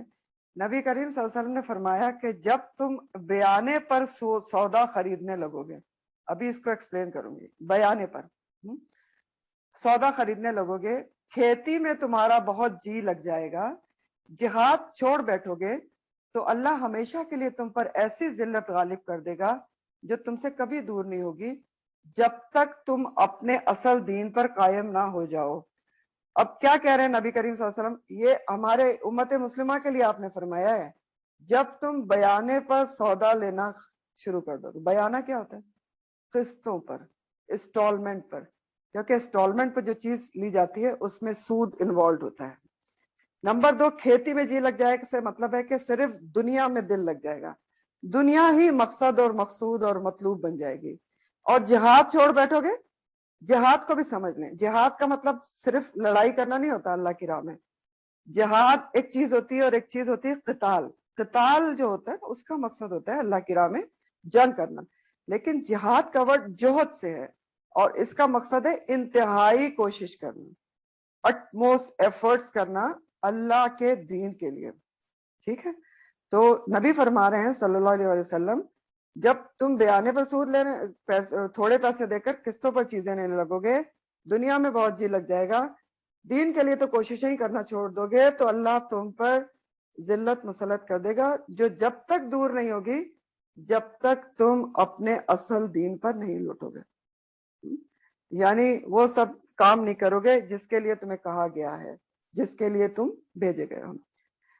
تو یہاں پر ایک رکوع کا اختتام ہوتا ہے اور آگے دوسرا رکوع ہے، لیکن آگے کی آیت جو ہے نا وہ بھی پیچھے سے جڑی ہوئی ہے، وہ بھی میں آپ کو بھی سمجھاؤں گی. آگے فرمایا جا رہا ہے ان الذین آمنوا، بے شک وہ لوگ، آمنو جو ایمان لائے، والذین اور وہ لوگ، ہادو جو یہودی بن بیٹھے. یہ غور طلب ورڈ ہے، یہودیوں کو کہا جا رہا ہے جو یہودی بن بیٹھے. یعنی اللہ سبحانہ تعالیٰ نے ان کو یہودی نہیں پیدا کیا تھا، یہ یہودی خود سے بن گئے بعد میں، اپنے دین کو توڑ مڑوڑ کے اور چینجز کر کے۔ اللہ تعالیٰ نے ان کو مسلمان ہی پیدا کیا تھا۔ تو ان الذین، بے شک وہ لوگ جو ایمان لائے، والذین ہادو، جو یہودی بن بیٹھے، والنصارا، اور جو نصرانی ہیں یعنی عیسائی ہیں، نصرانی کی جمع نصارا، والصابئین، اور جو صابی ہیں، من، جو کوئی بھی، آمنا، ایمان لائے گا، باللہ، ساتھ اللہ کے، والیوم الآخری، اور یوم آخرت پر، وہ عملا، اور اس نے عمل کیے، صالحا، نیک، فلہم، تو اس کے لیے، اجرہم، اجر اس کا، عند ربہم، اس کے رب کے پاس ہے، اور ولا خوف علیہم ولا هم یحزنون، تو ایسے لوگوں کو نہ کوئی غم ہوگا اور نہ کوئی ان کو خوف ہوگا۔ تو اب یہ کیا کہا جا رہا ہے بتائیں، اور اس کا پچھلی آیت سے کیا لنک ہے؟ لنک یہ ہے کہ اب یہ آپ سوچیں کہ بنی اسرائیل میں آخر اتنی خرابیاں کیوں تھیں، اتنے سرکش نافرمان کیوں تھے؟ کیوں تھے اتنے نافرمان؟ کیوں اتنی نافرمانیاں کرتے تھے؟ اتنا حد سے نکلتے ہوئے کیوں تھے؟ آخر وجوہات کیا تھی؟ وجہ یہ تھی کہ ان کا عقیدہ آخرت میں بگاڑ تھا۔ وجہ کیا تھی؟ عقیدہ آخرت میں بگاڑ تھا، عقیدہ آخرت کا صحیح نہیں تھا، یہود کا بھی اور نصارہ کا بھی۔ یہود نے خود سے یہ عقیدہ گڑ رکھا تھا، خود سے سیلف میڈ عقیدہ تھا کہ کیونکہ وہ انبیاء کی اولاد ہیں، اتنے انبیاء ان کی چین میں سے مبعوث ہوئے ہیں، تو وہ اللہ تعالیٰ ان کو تو جہنم میں ڈالے گا ہی نہیں، اور اگر ڈالے گا بھی تو صرف چند روز کے لیے جو انہوں نے بچڑے کی پوجا کی۔ یہ ان کا خود ساختہ عقیدہ تھا۔ جیسے قرآن میں آتا ہے کہ وہ کہتے تھے نانو ابناء اللہ و احباؤہ، کہ ہم تو اللہ کے بیٹے ہیں اور اللہ کے چہیتے ہیں، اور یہی حال نصارہ کا تھا، کرسچنز کا، عیسیٰ علیہ السلام کی قوم کا، کہ وہ اللہ کے اپنے آپ کو بیٹے کی اولاد سمجھتے تھے، امت سمجھتے تھے، نعوذ باللہ۔ عیسیٰ علیہ السلام کو کیا کہتے تھے؟ اللہ کا بیٹا۔ اور دوسرا کانسیپٹ ان کا غلط ترین کیا تھا کہ وہ کہتے تھے کہ عیسیٰ علیہ السلام تو کفارے کے طور پر سولی چڑھ گئے، تو ہمارے سارے گناہوں کا کفارہ تو انہوں نے ادا کر دیا، تو اب تو ہم سیدھے جنت میں جائیں گے۔ تو یہاں پر اللہ سبحانہ تعالیٰ یہ بنی اسرائیل جو سمیت ہر گروہ کی غلط فہمی دور کر رہے ہیں، کہ تمہارے جو سب تمہاری نافرمانیاں تم کر رہے ہو اپنے اس غلط عقیدے کی وجہ سے کہ ہم جو مرضی کرتے رہیں تو ہم نے تو جنت میں ہی جانا ہے، تو غلط فہمی دور کر لو۔ روز آخرت نجات کا قانون بیان کر رہے ہیں اللہ تعالیٰ، کلیہ بیان کر رہے ہیں ہر کسی کے لیے۔ اور سب سے پہلے نوٹ کر لیں ان الذین آمنو کا ذکر ہے، تو تعالیٰ فرما رہے ہیں چاہے وہ کوئی بھی ہو، ایمان والے ہوں، یہود ہوں، نصارہ ہوں، صابی ہوں، ہر کسی کی نجات کا قانون روز آخرت کیا ہوگا؟ کہ کسی کو صرف اس وجہ سے نجات نہیں ملے گی کہ وہ کسی خاص گروہ سے تعلق رکھتا ہے، بلکہ اس روز اللہ کے ہاں نجات کا دار و مدار کن شرائط پر ہے؟ من آمن باللہ، جو ایمان لایا اللہ پر۔ نمبر 2، والیوم الآخر، اور یوم آخرت پر ٹھیک طریقے سے پورا ایمان لایا کہ اللہ کے سامنے پیش ہونا ہے اور ہر کسی کو اپنے اعمال کا حساب دینا ہے، اور اس کے حساب سے پھر اس نے جنت دوزخ میں جانا ہے۔ کسی کا نسب یا کسی کی کوئی کنیکشن کام نہیں آئے گا۔ تو پہلی شرط من آمن باللہ، دوسری شرط والیوم الآخر، اور تیسری شرط وعمل صالحا، ایمان لا کر عمل صالح کرنا، نیک اعمال کرنا جو اللہ کے ہاں مقبول ہو جائیں۔ تو پھر چاہے وہ کوئی بھی ہو، والذین آمنوا ہوں، ایمان والے ہوں، یا یہود ہوں، یا نصارہ ہو، یا صابی ہوں، کسی بھی گروہ سے تعلق ہو، اگر یہ والی شرائط پوری کرے گا تو فَلَهُمْ أَجْرُهُمْ عِنْدَ رَبِّهِمْ ہے، اس کا اجر اللہ کے پاس ہے، اور پھر اس کو کوئی خوف اور غم نہیں ہوگا روز قیامت۔ تو اب والذین ہادو، یہود، موسیٰ علیہ السلام کی قوم کو کہا جاتا ہے، اور یہاں پر بھی آپ دیکھ رہے ہیں کہ اللہ تعالیٰ نے لکھا کہ جو یہودی بن بیٹھے، یعنی یہ کافی عرصے بعد موسیٰ علیہ السلام کے انہوں نے اپنے عقائد کو بگاڑ دیا، کتاب میں تحریف کر دی، اور کچھ سے کچھ بنا کے، اور یہودی خود سے انہوں نے اپنا نام رکھا یہودی۔ یا یہ کہا جاتا ہے کہ یہ جو ہیں یہودا یعقوب علیہ السلام کے بڑے بیٹے کا نام تھا، جس سے بنی اسرائیل کے 12 قبیلے ملے نا، تو اس کی نسبت سے ان کا نام یہودی ہوا۔ یا ایک اس کے بارے میں یہ بھی رائے ہے کہ ہادا کا جو ورڈ ہے نا اس کا ایک معنی توبہ کرنے کے بھی ہوتے ہیں، تو تابہ کے مطلب بھی ہوتے ہیں، تو انہوں نے کیونکہ بچڑے کی پوجا سے توبہ کی تھی اس لیے ان کو یہودی کہا گیا. تو یہ وجوہات ہیں یہودی ورڈ کی. اور نصارہ عیسیٰ علیہ السلام کی قوم، اور یہ بھی مسلمان ہی تھے، اور یہ بعد میں انہوں نے بھی پتہ نہیں کون کون سے عقیدے کر لیے اور عیسائی بن بیٹھے خود ہی سے. تو ان کو نصارہ کیوں کہتے ہیں؟ انصاری کی جمع ہے نصارہ. تو عیسیٰ علیہ السلام کے بارے میں بھی آپ پڑھیں گے کہ انہوں نے پکار لگائی تھی کہ کون میری اللہ کے راہ میں مدد کرے گا. تو 11 یا 12 ان کے وہ تھے، فالوورز تھے، سچے فالوورز، حواری جن کو کہا جاتا ہے. انہوں نے کہا تھا کہ ہم آپ کے مددگار ہوں گے اللہ کی راہ میں. تو اس لیے اس کے لحاظ سے یعنی نصارہ کا لفظ مدد سے ہے نا، نصارہ سے، تو ان کی حوالے سے کہ ان انصاریوں کے حوالے سے، ان حوارین کے حوالے سے ان کو عیسیٰ علیہ السلام کی قوم کو نصارہ کہا جاتا ہے. یا ایک رائے یہ ہے کہ عیسیٰ علیہ السلام نے فلسطین کے جس علاقے میں پرورش پائی بچپن میں، اور جہاں سے ان کا حوارین کا تعلق بھی تھا، اس بستی کا نام ناصرہ تھا، اس لیے ان کو نصارہ کہا گیا. اور صابئین کون ہوتے ہیں؟ وہ صابئین، صابی کون سا مذہب ہے؟ اس کے بارے میں کئی آرا ہیں صابی کے بارے میں. ایک رائے تو یہ ہے کہ دین کو بدلنے والے کو صابی کہتے ہیں، ایک دین سے دوسرا دین جو بدل لے. اسی لیے جو کفار مکہ تھے وہ شروع میں جو ایمان والے تھے ان کو بھی صابی کہتے تھے، کیونکہ انہوں نے اپنا دین بدلا تھا. اور دوسری رائے ہے کہ جو ایک سے زیادہ ادیان پر عمل کرتا ہو اس کو صابی کہتے ہیں. پھر ستارہ پرست جو ہوتے ہیں نا ان کو بھی صابی کہا جاتا ہے، جیسے ابراہیم علیہ السلام کی قوم تھی. جو آگ کی پوجا کرتے ہیں مجوسی، ان کے لیے بھی لفظ صابی استعمال ہوتا ہے. اور بعض نے کہا کہ یہ یحییٰ علیہ السلام کی قوم تھی. تو جو یحییٰ علیہ السلام تھے ان کی قوم بھی جو ہے وہ دین حق پہ پہلے قائم تھی، قبلے کی طرف رخ کر کے نماز بھی پڑھتے تھے، سب کچھ کرتے تھے. لیکن پھر بعد میں انہوں نے کیا شروع کر دیا تھا کہ انہوں نے فرشتوں کی پوجا شروع کر دی تھی. تو بہرحال یہ ساری رائے ہیں صابی کے بارے میں.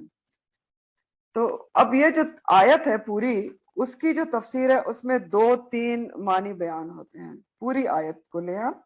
ان الذین سے لے کے آمنوا والذین ہادوا والنصارى والصابئین، جو بھی ان میں سے چاہے جو بھی ہو جو ایمان لائے گا اللہ پر، یوم آخرت پر، اور عمل صالح کرے گا، اس کے لیے اجر ہے اللہ کے پاس، اور اس کو روز قیامت کوئی غم اور کوئی خوف نہیں ہوگا. اور یہ بھی یاد رکھیں کہ غم جو ہے وہ ماضی کا ہوتا ہے اور خوف جو ہے مستقبل کا ہوتا ہے. تو 2-3 معنی ہیں اس آیت کے اس کی تفسیر میں. پہلا معنی سمجھ لیں. تو پہلا معنی کیا ہے؟ جو ریفرنس ٹو دا کانٹیکسٹ ہے.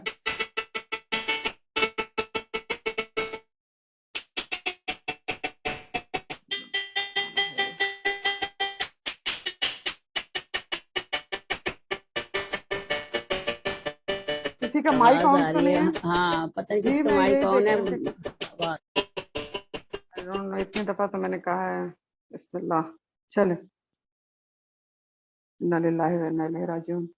تو میں آپ کو بتا رہی تھی کہ اس آیت کی تفسیر میں یہ جو آپ آیت پڑھ رہے ہیں ان الذین والی، 2-3 تفسیر ہیں اس کی، 2-3 معنی ہیں.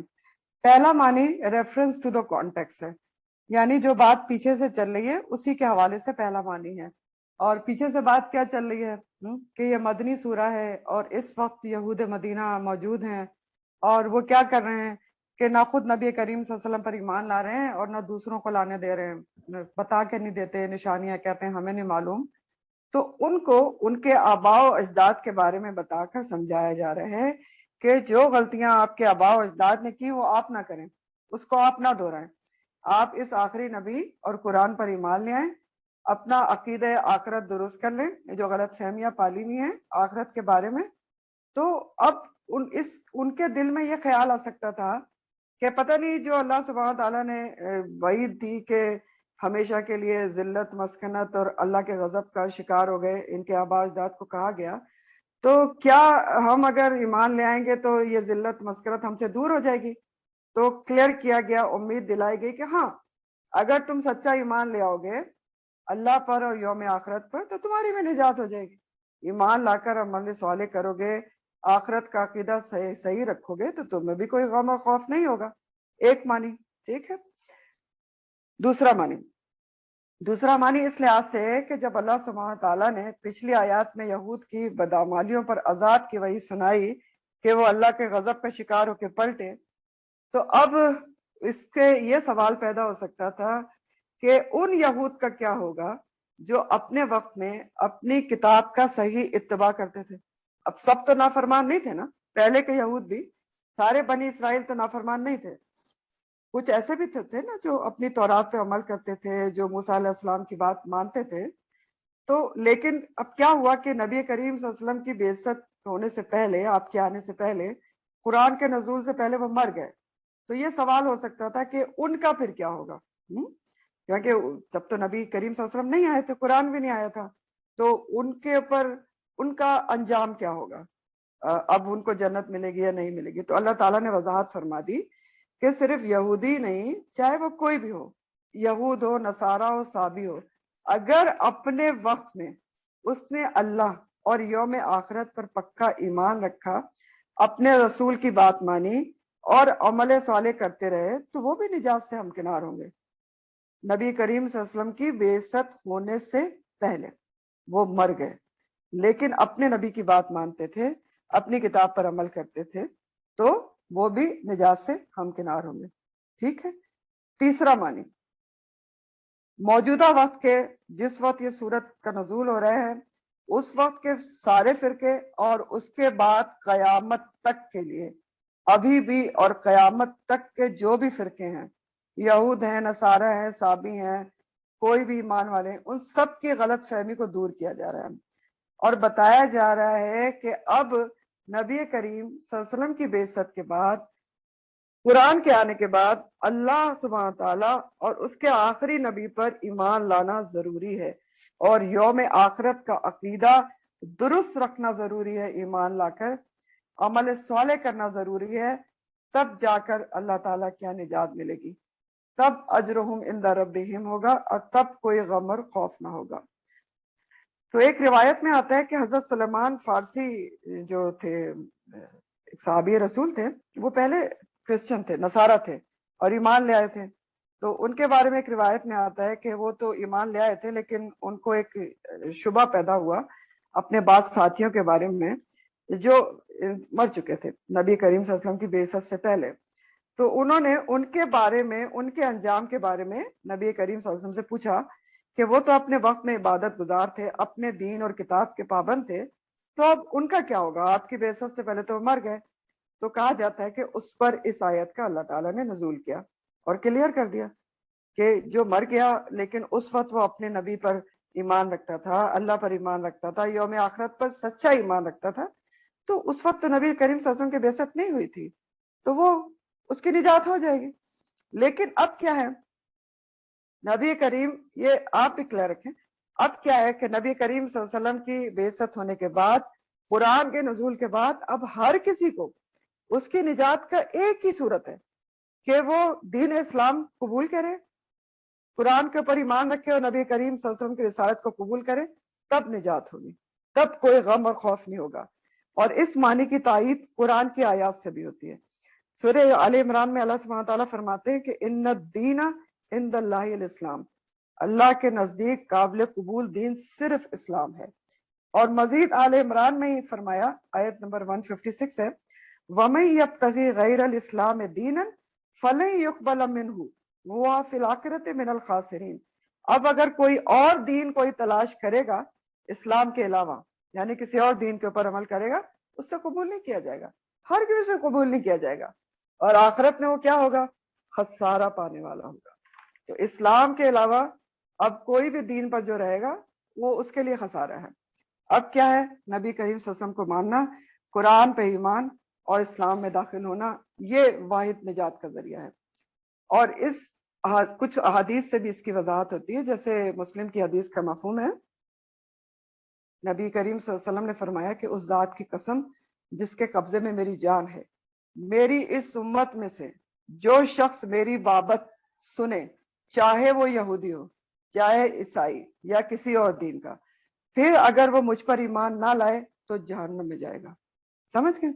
تو اب آپ قرآن پر، آپ کی رسالت پر ایمان لانا نجات کے لیے ضروری ہے، اور پھر وہ بھی حدیث کا مفہوم ہے کہ جو اہل کتاب یعنی یہود و نصارہ اپنے نبی پر بھی ایمان لایا اور اس نے پھر نبی کریم صلی اللہ علیہ وسلم پر بھی ایمان لے آیا تو اس کے لیے دوہرا اجر، تو لہم اجرہم عند ربہم ولا خوف علیہم ولا ہم یحزنون۔ اچھا اب ایک بات اور بھی یاد رکھیں کہ کوئی خاص فرقہ ہے جو اس کا غلط معنی نکالتا ہے اور تفاسیر میں اس کی ایکسپلینیشن ہے، تو میں آپ کو بتا دیتی ہوں۔ اب کوئی بھی فرقہ ہے، ہمیں نام لینے کی اس کی ضرورت نہیں ہے، کہ انہوں نے کیا اعتراض نکالا کہ کیونکہ اس میں رسول صلی اللہ علیہ وسلم کا نام ہی نہیں ہے تو سنت پر ایمان لانا کوئی ضروری نہیں ہے کیونکہ اس آیت میں ذکر نہیں ہے۔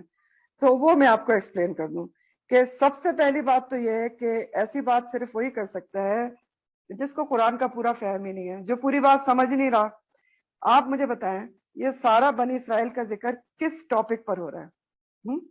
بات کہاں سے شروع ہوئی؟ ٹاپک مین ایم کیا ہے؟ اللہ سبحانہ تعالیٰ کس ٹاپک پر ذکر کر رہے ہیں کہ یہود آپ کو پہچانتے تھے، ان کی تورات میں آپ کی ایک ایک نشانی موجود تھی، پہچان گئے تھے، لیکن اس کے باوجود آپ کے اوپر ایمان نہیں لا رہے تھے، حسد میں اور بغض میں اور اناد میں۔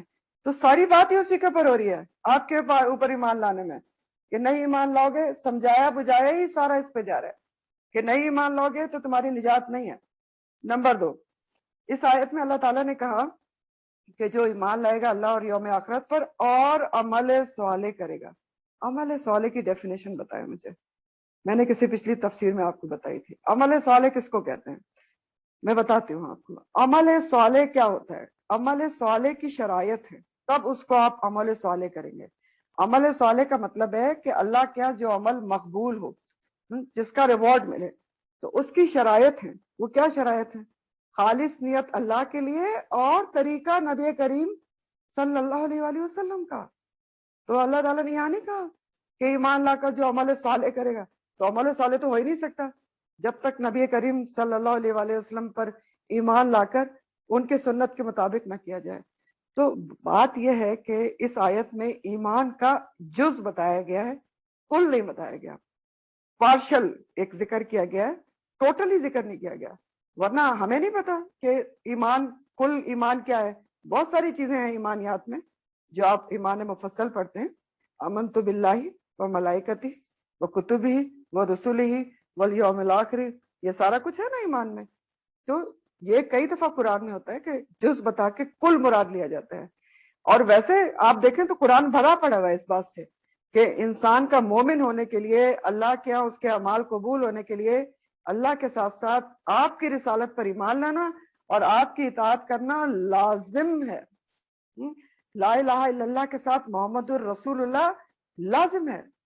سورہ آل عمران آیت نمبر 31 میں اللہ تعالیٰ فرماتے ہیں، آل عمران میں، قل ان کنتم تحبون اللہ فاتبعونی، آپ ان کو صاف صاف بتا دیں اگر تم اللہ سے محبت رکھتے ہو تو اس کا ثبوت کیسے دو؟ فاتبعونی، میرا اتباع کر کے۔ نبی کا اتباع صلی اللہ علیہ وسلم کا یہ کرے گا انسان تو اللہ تعالیٰ کہہ رہے ہیں تب مجھے پتا چلے گا کہ تم اللہ سے محبت کرتے ہو۔ اور پھر اللہ تعالیٰ کیا کرے گا؟ یحببکم اللہ ویغفر لکم ذنوبکم، اللہ تعالیٰ تم سے محبت کرنے لگیں گے اور تمہارے گناہ بخش دیں گے۔ تو اب بتائیں کسی مسلمان کو ان دو چیزوں سے بڑھ کے کوئی چیز چاہیے؟ اللہ کی محبت اور بخشش۔ لیکن اس کا اعلان کس بات کے اوپر ہے؟ ان فاتبعونی کے اوپر ہے، اگر نبی کا اتباع کیا جائے گا۔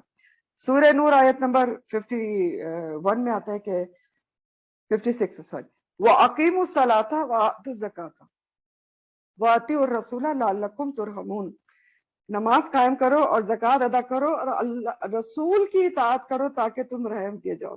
اب دیکھیں یہاں دو بڑے فرائض کے ساتھ اقیم الصلاۃ اور زکوٰۃ، نبی کی اطاعت کا ذکر ہے جو بتا رہی ہے کہ آپ کی اطاعت فرض کے درجے پر ہے۔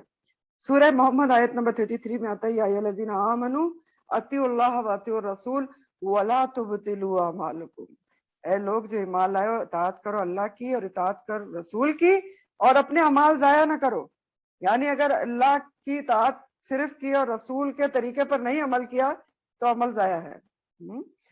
تو اللہ پر ایمان آمنا باللہ جو ہے وہ پورا ہی اس وقت ہوتا ہے جب اس کے احکامات پر عمل کیا جائے، اور اللہ کے احکامات سمجھنے کے لیے اور ان پر عمل کرنے کے لیے رسول اللہ صلی اللہ علیہ وسلم پر ایمان لانا اور ان کے طریقے پر عمل کرنا لازم ہے۔ تو اب ہمارے لیے اس آیت میں کیا سبق ہے کہ اللہ تعالیٰ نے ہر گروہ کو واضح طور پر بتا دیا ہے، ہر کسی کی غلط فہمی دور کر دی ہے، کلیئر کٹ۔ اور سب سے پہلے اس میں ان الذین آمنوا ہی کا ذکر ہے، اہل ایمان، مسلمان، کہ چاہے آپ کا تعلق کسی بھی فرقے سے ہے، ان الذین آمنوا سے ہے یا والذین ہادو سے ہے یا نصارہ ہے یا صابی ہے، شرط کیا ہے اس دن نجات کی؟ آمن باللہ والیوم الآخر، اور کیا ہے؟ عمل صالح، ایمان لا کر اللہ پر، اس کے رسول پر، اور ایمان کے ساتھ عمل صالح کرنا، خالص نیت اللہ کے لیے اور رسول کے طریقے پر، ریاکاری سے پاک۔ تو صرف ایمان لانا بھی کافی نہیں ہے، عمل صالح بھی ضروری ہے، عمل کام کرنا ضروری ہے، کیونکہ ویسے بھی دیکھیں نا، ریوارڈ ہمیشہ، انعام ہمیشہ کام پر ملتا ہے۔ تو ہمارے سوچنے اور کرنے کا کام یہ ہے کہ ہم بھی کیا کریں، یہ ذرا پیدائشی مسلمان سے اوپر اٹھ کر شعوری ایمان پیدا کریں، ایسا ایمان جو ہم سے عمل صالح کروا لے، نبی کے طریقے پر چلوا لے صلی اللہ علیہ وسلم۔ ہم سنت کو ہلکا نہ سمجھیں، کیونکہ سنت ہلکی ہے ہی نہیں، سنت کے طریقے سے آپ عمل کریں گے تو وہ عمل صالح ہے، مقبول ہوگا، کہاں سے ہلکی ہوگی؟ رضامندی ملے گی اللہ تعالیٰ کی، اللہ تعالیٰ بخشش کر دیں گے۔ ابھی تو میں نے آپ کو آیت بتائی، تو اگر ہم نے یہ کر لیا تو ہمیں بھی پھر روز قیامت کوئی ماضی کا غم نہیں ہوگا، نہ کوئی مستقبل کا خوف ہوگا۔ کیونکہ دیکھیں قرآن بہت ساری حسرتوں اور غم کا ذکر کرتا ہے جو انسان کو مرتے وقت یا روز قیامت ہوں گی، جیسے سورہ المنافقین آیت نمبر 10 میں آتا ہے کہ وَأَنفِقُوا وَأَنفِقُوا من قبل ان یاتی احدکم الموت فیقول ربی لولا اخرتنی الی اجل قریب فاصدق واکن من الصالحین۔ کیا کہا جا رہا ہے کہ خرچ کرو اس وقت کے آنے سے پہلے جب کہ تم میں سے کسی اور ایک کا موت کا وقت آ جائے، اور اس وقت وہ کہے کہ یا رب تو نے میری موت کو تھوڑا سا مؤخر کیوں نہ کیا، ڈیلے کیوں نہ کیا، تو میں کیا کرتا؟ فاصدق، تو میں صدقے کرتا، واکن من الصالحین، اور میں صالحین میں سے ہو جاتا، نیکوکاروں میں سے ہو جاتا۔ تو یہ ایک حسرت ہے نا جو انسان کرے گا، تو ہمیں تو خدا نہ کرے حسرت کرنے کی ضرورت نہیں نا، ہمارے پاس تو ابھی وقت ہے نا، وقت جتنا بھی ہے ایک ایک لمحے سے فائدہ اٹھائیں نا، کریں صدقہ، جی بھر کے کریں۔ ابھی شروع ہو رہا ہے اسرائے ذی الحج، جس میں صدقہ خیرات کا بہت زیادہ فائدہ ہے، تو حسرت سے بچنے کے لیے صدقات کریں واجبہ بھی، اور صالحین میں سے ہو جائیں عمل صالح کر کے۔ یہ سب کچھ کرنے کے کام ہے ہمارے۔ آگے اللہ تعالیٰ فرماتے ہیں ایک اور جو ہے ان کا ایک عہد یاد دلایا جا رہا ہے بنی اسرائیل کو، وَإِذْ، اور جب، اخذنا، لیا تھا ہم نے، میثاقکم، پختہ عہد تم سے۔ میثاق کس کو کہتے ہیں؟ پکے عہد کو، لکھ کر یا قسم کے ذریعے جو پکا کیا جائے۔ ورفعنا، اور بلند کیا تھا، رفع کے مطلب ہوتے ہیں اوپر بلند کرنا، ہم نے فوقکم، اوپر تمہارے، طور پہاڑ کو، کوہ طور کو۔ تو بنی اسرائیل یاد کرو اس وقت کو جب ہم نے تم سے ایک پکا عہد لیا تھا، اور کس طرح سے لیا تھا؟ کوہ طور کو تمہارے سروں کے اوپر معلق کر کے لیا تھا۔ تو بنی اسرائیل اس وقت جب قرآن اتر رہا تھا مدینہ میں موجود تھے۔ ابھی یہ آپ بیک گراؤنڈ یاد رکھا کریں، مدینہ میں نبی کریم صلی اللہ علیہ وسلم موجود ہیں، ان کے اطراف میں یہود کی اکثریت ہے، اور اکثریت ماننے کو تیار نہیں ہے۔ تو اب آپ دیکھتے ہیں نا کہ جب بھی بنی اسرائیل کا ذکر آتا ہے تو وہ اس سے بات شروع ہوتا ہے، یا وَاذْکُرُوا سے بات شروع ہوتی ہے، یاد کرو، پچھلا وقت یاد کرو، یعنی موجودہ وقت کے جو یہود ہوتے ہیں، یہود مدینہ، ان کو پچھلا وقت یاد دلایا جاتا ہے کہ یاد کرو کہ تم نے اپنی تاریخ کو دیکھو کہ تمہارے آباء و اجداد سے کیا کہا گیا تھا اور انہوں نے کیا کیا، تو اس سے سبق و نصیحت پکڑو تو تم وہ کام نہ کرو۔ اور امت مسلمہ کو اس لیے بتایا جا رہا ہوتا ہے کہ آپ ان سے سبق حاصل کریں، جو کچھ انہوں نے کیا وہ نہ کریں۔ تو وَإِذْ أَخَذْنَا، جب لیا تھا ہم نے، میثاقکم، پکا وعدہ تم سے۔ تو یہ پکا وعدہ کیا لیا گیا تھا ان سے؟ کوہ طور کو ان کے سروں پر بلند کر کے تورات پر عمل کرنے کا وعدہ لیا گیا تھا۔ کسی صورت سے عمل نہیں کرتے تھے، نافرمانی تو یہ تھوڑی سختی کی گئی تھی کہ اللہ سبحانہ تعالیٰ نے کوہ طور, اور یہ بھی وادی تی کا واقعہ ہے, ٹھیک ہے, کہ کوہ طور پہاڑ کو اپنی جگہ سے اللہ تعالیٰ نے کہا تھا کہ ہلے, اور ان کے سر پہ کھڑا ہو گیا تھا پورا طور کا طور, اور اس وقت ان کو آواز آئی تھی ان کے اوپر, یا نبی, یا ان کے نبی کے ذریعے کہلوایا گیا تھا, موسیٰ علیہ السلام کو وحی کی گئی تھی کہ ان سے پکا وعدہ لیں کہ یہ تورات کے احکامات پر عمل کریں گے تو طور اوپر سے ہٹے گا. اب کیا تھا, اوپر طور تھا اور سامنے پہاڑ وہ تھا, سمندر تھا, بحر قلزم پیچھے, اور آگے طور ہے سروں کے اوپر, تو لا محالہ انہوں نے اس کو مانا تھا. اور یہ اس وقت کا واقعہ ہے جب موسیٰ علیہ السلام, جو آپ نے پڑھا تھا کہ اپنی قوم کے 70 سرداروں کو لے کر کوہ طور پر گئے تھے, جہاں انہوں نے اللہ کا کلام سنا, اور اس کے باوجود انہوں نے کہا کہ ہم دیکھیں گے تب ہم مانیں گے, اور انہیں سزا ملی اور مر گئے, اور انہیں دوبارہ زندہ کیا گیا. تو واپس آ کے تھوڑے عرصے تک یہ ٹھیک ٹھاک رہے تھے, شکر گزاری کرتے رہے, اللہ کے احکامات پر عمل کرتے رہے, لیکن تھوڑے عرصے بعد پھر وہی اپنی بدعمالیوں کی طرف آ گئے, تورات پر عمل چھوڑ دیا, پس پش ڈال دیا. تو اللہ تعالیٰ کو پھر یہ کرنا پڑا کہ کوہ طور کو اٹھا کر سروں پر ملق کیا, اور پھر پکا وعدہ لیا گیا کہ اب بتاؤ تورات پر عمل کرو گے یا نہیں کرو گے. تو کوہ طور لٹرلی ان کے اوپر صاحبان کی طرح معلق تھا, اور یہ بات سورہ الاعراف آیت نمبر 171 میں بھی آتی ہے, الاعراف 171, وَإِذْ نَتَقْنَا الْجَبَلَ فَوْقَهُمْ كَأَنَّهُ ظُلَّةٌ, کہ جب ہم نے پہاڑ کو معلق کر دیا تھا طور کو ان کے سروں پر, اور وہ ایسا معلق تھا جیسے کہ صاحبان ہے. تو اس وقت ان سے وعدہ لیا گیا تھا, اور کیا کہا گیا تھا ان سے, طور کو ان کے سروں پہ معلق کر کے میثاق لیا گیا تھا کہ خذو, پکڑو, امر جمع کا صیغہ ہے, تم سب پکڑو, ما آتیناکم, جو دیا ہے ہم نے تم کو, بقوتن, ساتھ قوت کے ساتھ. یہ کہا گیا تھا کہ جو کچھ ہم تم کو دے رہے ہیں اس کو پوری قوت سے پکڑ لو. تو کیا دیا جا رہا تھا, کتاب دی جا رہی تھی نا, تورات دی جا رہی تھی. تو تورات کو کہا جا رہا ہے کہ یہ وعدہ کرو کہ اس کو مضبوطی سے پکڑو گے.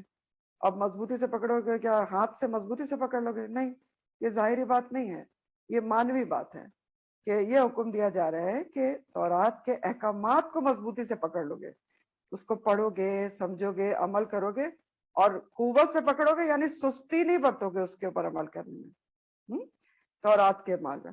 اور خذو ما آتیناکم, ما, جو کچھ بھی کتاب میں ہے اس کو مضبوطی سے پکڑ لو گے, جو کچھ بھی ہے, ما آتیناکم, صرف اپنی پسند کے احکامات نہیں لو گے, خذو ما آتیناکم, جو کچھ تم کو وہ احکامات دیے جا رہے ہیں ان کو اپنی زندگی میں شامل کر لو گے. اور صرف پکڑو گے نہیں, اور کیا کرو گے, وَاذْكُرُوا, اور یاد بھی رکھو گے, ما فیہ, جو کچھ اس میں ہے, جو کچھ کتاب میں ہے اس کو ہر وقت یاد رکھو گے, مسلسل یاد کرتے رہو گے, احکامات کو بھولو گے نہیں, ریمائنڈرز حاصل کرتے رہو گے, یعنی کتاب کو مضبوطی سے مسلسل جڑے رہو گے. کیونکہ جو ذکر کا لفظ ہے نا, وَاذْكُرُوا, ذکر کے 2-3 معنی ہوتے ہیں, کہ ایک تو ہر وقت یاد رکھنا, جیسے ہم زبان سے اللہ تعالیٰ کا ذکر کرتے ہیں, دل سے ذکر کرتے ہیں, یا ریمائنڈر لینا, یاد دہانی بھی اس کے مطلب ہوتے ہیں, اور نصیحت پکڑنا بھی ہوتے ہیں.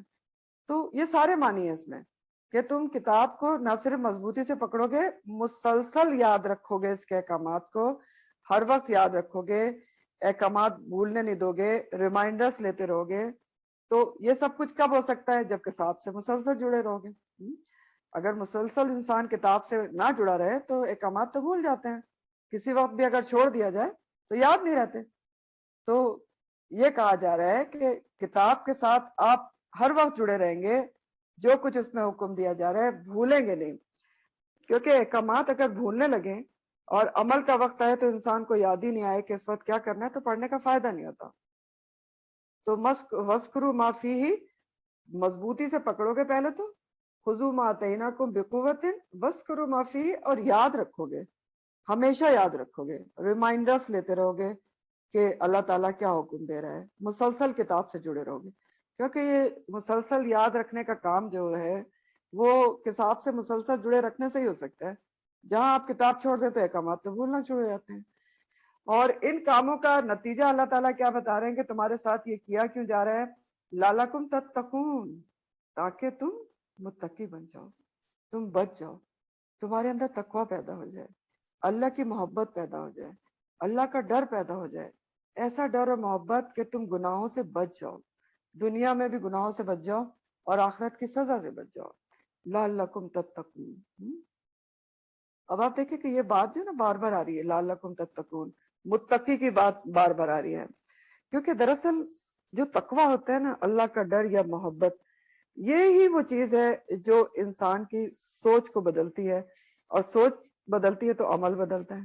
تقوی کیا ہوتا ہے؟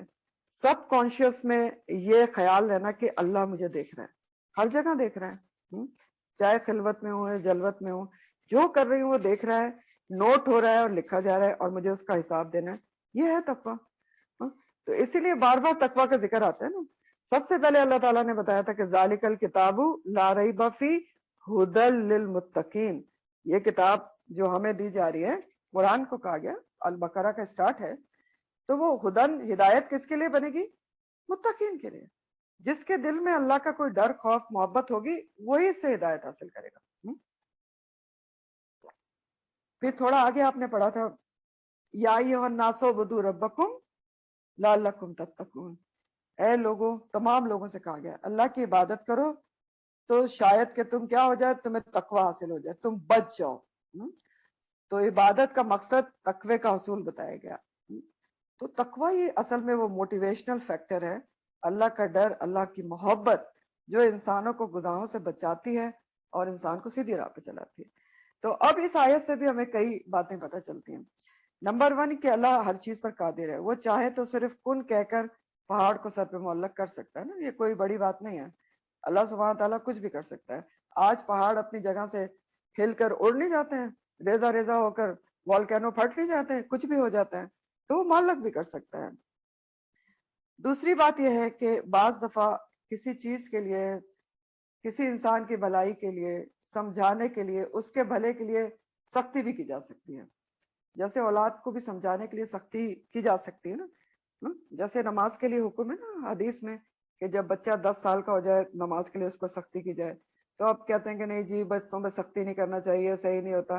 حدیث کہہ رہی ہے کہ کرنا چاہیے تو کرنا چاہیے۔ دیکھیں اتنا ایمان کب جا کے اس کے اندر پیدا ہوگا بچے میں کہ وہ خود سے نماز کی طرف آئے؟ ہم میں کب پیدا ہوا تھا؟ اگر آپ سختی کر کے اس کی عادت بنوا دیں گے تو عادت اس کے اندر ہو جائے گی، تو وہ ایک نہ ایک وقت ایمان کے ساتھ بھی پھر وہ نماز پڑھنا شروع ہو جائے گا۔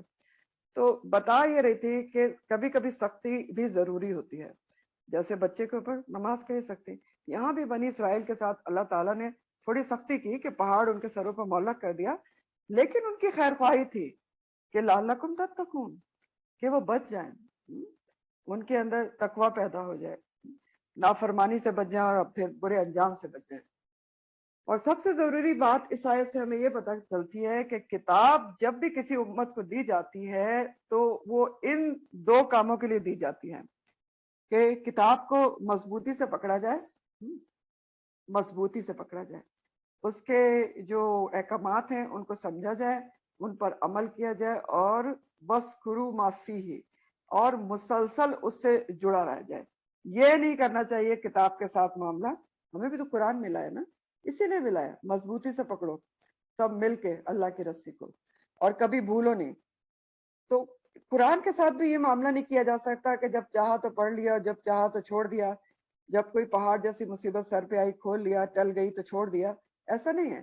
اس کو بھی ہم نے مسلسل پڑھنا ہے، وَاذْكُرُوا مَا فِيهِ، یاد رکھنا ہے، پڑھتے ہی رہنا ہے، کیونکہ جہاں چھوڑا نا بھولنا شروع ہو جاتا ہے۔ کر کے دیکھیں ہم، کیونکہ نبی کریم صلی اللہ علیہ وسلم نے فرما دیا، حدیث کا مفہوم ہے کہ قرآن چھوڑ دے انسان تو یہ ذہن سے ایسے نکلتا ہے کہ جیسے اگر اونٹ کی رسی چھوڑ دو تو اونٹ بھی ایسے نہیں بھاگتا جیسے قرآن ذہن سے نکل جاتا ہے، اور پھر عمل کے وقت یاد ہی نہیں آتا، اور جب عمل کے بعد حکم یاد نہ ہے تو کتاب پڑھنے کا فائدہ نہیں۔ اور پھر ایک بات اور بھی ہے مسلسل جڑے رہنے کے لیے جو بہت ضروری ہے قرآن سے، کہ آپ دیکھیں کہ جسم کی نشو و نما کے لیے کیا ہم کھانے سے مسلسل جڑے نہیں رہتے؟ 2 ٹائم کھاتے ہیں، 3 ٹائم کھاتے ہیں، جسم کی نشو و نما، بڑی ریسرچز پڑھتے ہیں کہ جی یہ کھائیں گے تو یہ ہیلدی ڈائٹ ہے، فلاں چیز کھاؤ گے ڈیٹاکس ہے، فلاں چیز کھاؤ، تو ساری توجہ ہم نے جسم کی طرف تو نہیں رکھتی۔ ہمارا جسم 2 کمپوننٹ سے بنا ہے، روح بھی تو کوئی چیز ہے نا، تو روح کی جو گروتھ ہے، نشو و نما ہے، اس کے لیے قرآن سے جڑے رہنا بہت ضروری ہے۔ اگر نہیں جڑیں گے تو روح بیمار ہو جائے گی، اور جب روح بیمار ہو جاتی ہے تو لازمی طور پر اس کا اثر جسم پر بھی پڑتا ہے۔ تو لعلکم تتقون سے یہ سمجھ میں آتا ہے کہ تقوی کے حصول کے لیے، گناہوں سے بچنے کے لیے اور آخرت کے برے انجام سے بچنے کے لیے قرآن کو مضبوط پکڑنا، سیکھنا، سکھانا، ہر وقت یاد رکھنا، جڑے رہنا اس کو ضروری ہے۔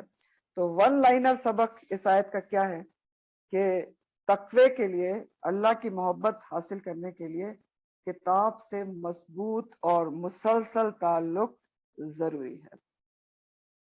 پھر اللہ تعالیٰ فرماتے ہیں ثم تولیتم من بعد ذلک، پھر تم نے منہ موڑ لیا اس کے بعد بھی، یعنی اتنا بڑا کام تمہارے ساتھ کیا گیا، اتنی سختی کی گئی کہ پورا پہاڑ اوپر مسلط کر دیا گیا، اس کے بعد بھی تھوڑے عرصے تک تم سیدھے رہے، کتاب پر عمل کیا، پھر تم بھول گئے، چھوڑ دیا تم نے کتاب کو۔ ثم تولیتم، تولی کا جو لفظ ہے تولا، واو لام یا روٹ ہے، لیکن تولا کے مطلب ہوتے ہیں کہ منہ پھیر لینا، تعلق چھوڑ دینا، ختم کر دینا۔ تو پھر تم نے منہ موڑ لیا، من بعد ذالک، اس کے بعد بھی، یعنی اس واقعے کے بعد بھی، اتنا پکا میثاق لینے کے بعد بھی، یہ طور کو تمہارے سروں پر مسلط کرنے کے بعد بھی، تو تم بھول گئے، کتاب کو چھوڑ دیا۔ تو اتنی بڑی عیب شکنی پر ہونا تو یہ چاہیے تھا کہ اللہ تعالیٰ تمہاری پکڑ کر لیتے، عذاب نازل کرتے سوری، عذاب نازل کر لیتے اور تم کو ختم کر دیتے، لیکن اللہ تعالیٰ ایسا نہیں ہے، غفور الرحیم ہے، مہلت دیتے ہیں۔ ان کو بھی دی گئی، اور یہی بات اللہ سبحانہ تعالیٰ آگے کہہ رہے ہیں کہ فلولا، اگر نہیں ہوتا، فضل اللہ، اللہ کا فضل، علیکم تم پر، ورحمتہ، اور رحمت اس کی، رحمت کے مطلب ہوتے ہیں شفقت اور محبت، تو رحمت اس کی، لکن تم البتہ ہو جاتے تم من الخاسرین، خسارہ پانے والوں میں سے ہو جاتے۔ یہ تو اللہ کی رحمت ہے کہ اتنے بڑی بڑی نافرمانیوں اور عیب شکنیوں پر بھی اللہ تعالیٰ تم کو معاف کرتا رہا، تمہیں مہلت دیتا رہا، کہ اللہ تعالیٰ تم کے بنی اسرائیل کے اوپر مزید انبیاء مبعوث کرتا رہا کہ کسی طرح سنبھل جائیں۔ ابھی بھی دیکھیں اللہ تعالیٰ کی رحمت اور اللہ تعالیٰ کی فضل ہے کہ اللہ تعالیٰ ان کو اتنا سمجھا رہے ہیں کہ آخری نبی پر ایمان لے آؤ۔ تو اللہ تعالیٰ کی واقعی رحمت اور فضل ہوتا ہے کہ انسان کبھی بہت بڑے بڑے گناہ بھی کر رہا ہوتا ہے، لیکن اللہ تعالیٰ اس کو مہلت دیتے ہیں کہ انسان پلٹ آئے، اور ایسا ہمیشہ ہی ہوتا ہے کہ انسان جب اللہ تعالیٰ کے احکامات کو بھولنے لگتا ہے، ڈی ٹریک ہونے لگتا ہے، تو کبھی اس کو جھٹکا دے کر ہلایا جاتا ہے، کوئی مشکل، مصیبت، بیماری کہ شاید سمجھے اور لوٹ آئے، اور کبھی کس طرح سے اس کو ہلایا جاتا ہے کہ شاید پلٹ آئے، کہ اس کے اوپر اور زیادہ نعمتیں اس کو دے دی جاتی ہیں کہ شاید اس طریقے سے پلٹے کہ اللہ تعالیٰ تو مجھے بہت کچھ دے رہا ہے۔ لیکن ہر انسان ان سب طریقوں سے بھی الرٹ نہیں ہوتا۔ سوچ کے دیکھیں نا، بہت سارے حادثوں سے انسان بچتے ہیں، بہت بیماریوں سے اٹھ جاتے ہیں، مصیبتوں سے نکل جاتے ہیں، لیکن شکر گزاری کتنوں میں پیدا ہوتی ہے لیکن کتنوں میں ہوتی ہے، کیا پرسنٹیج ہے؟ اور کبھی تو ایسا ہوتا ہے کہ جب مشکل مصیبت میں انسان ہوتا ہے، بہت عہد کرتے ہیں مشکل کے وقت کہ ہم چھوڑ دیں گے سب کچھ اور ہم یہ کریں گے اور ہم وہ کریں گے، اللہ کی فرمانبرداری، لیکن تھوڑے دنوں بعد جب مشکل مصیبت ختم ہو، بیماری ختم، بھول جاتے ہیں وہی کی وہی روٹین۔ تو اللہ تعالیٰ مہلت دیتے ہیں، لیکن اس مہلت سے فائدہ اٹھا کر انسان کو شکر گزاری سیکھنا چاہیے کہ اگر اللہ تعالیٰ نے مجھے کسی بیماری سے صحت یاب کر دیا تو شکر گزاری کیا ہے کہ میں سمجھوں کہ یہ اللہ کی فضل و رحمت ہے کہ اس نے مجھے ایک اور موقع دیا ہے کہ میں اپنی زندگی کو اس کے احکامات کے مطابق گزار لوں، اپنے آپ کو سدھار لوں۔ پھر آگے ایک اور ان کے واقعے کا ذکر ہے بنی اسرائیل کے کہ وَلَقَدْ، اور من الخاسرین، خسارہ پانے والوں میں سے ہو جاتے اگر اللہ تعالیٰ، یعنی ظاہر تم پر عذاب ہو جاتا اور خسارہ آ جاتا تمہارے پر، اللہ کی رحمت نہ ہوتی اتنی بڑی بڑی ناشکریوں کے اوپر۔ پھر اللہ تعالیٰ آگے فرماتے ہیں کہ وَلَقَدْ عَلِمْتُمْ، اور البتہ تحقیق جان لیا تم نے، جانتے ہو تم اے بنی اسرائیل، الذین، ان لوگوں کو بھی، اعتدوا، جنہوں نے زیادتی کی تھی، منکم، تم میں سے، فی السبتی، ہفتے کے دن میں۔ اعتدوا کا لفظ وہی اسی سے ہے جو پیچھے آپ نے یعتدون پڑھا نا، اعتدا سے، اور ادب اس کا روٹ ہے کہ راہ حق کو چھوڑ دینا، زیادتی کرنا۔ تو ایک اور واقعہ ان کا بیان ہو رہا ہے کہ بنی اسرائیل کا، کہ ذرا وہ واقعہ بھی یاد کرو، تم ان لوگوں کے بارے میں جانتے ہو اے یہود مدینہ جو تمہارے آباء و اجداد نے یہ زیادتی کی تھی سبت کے دن میں۔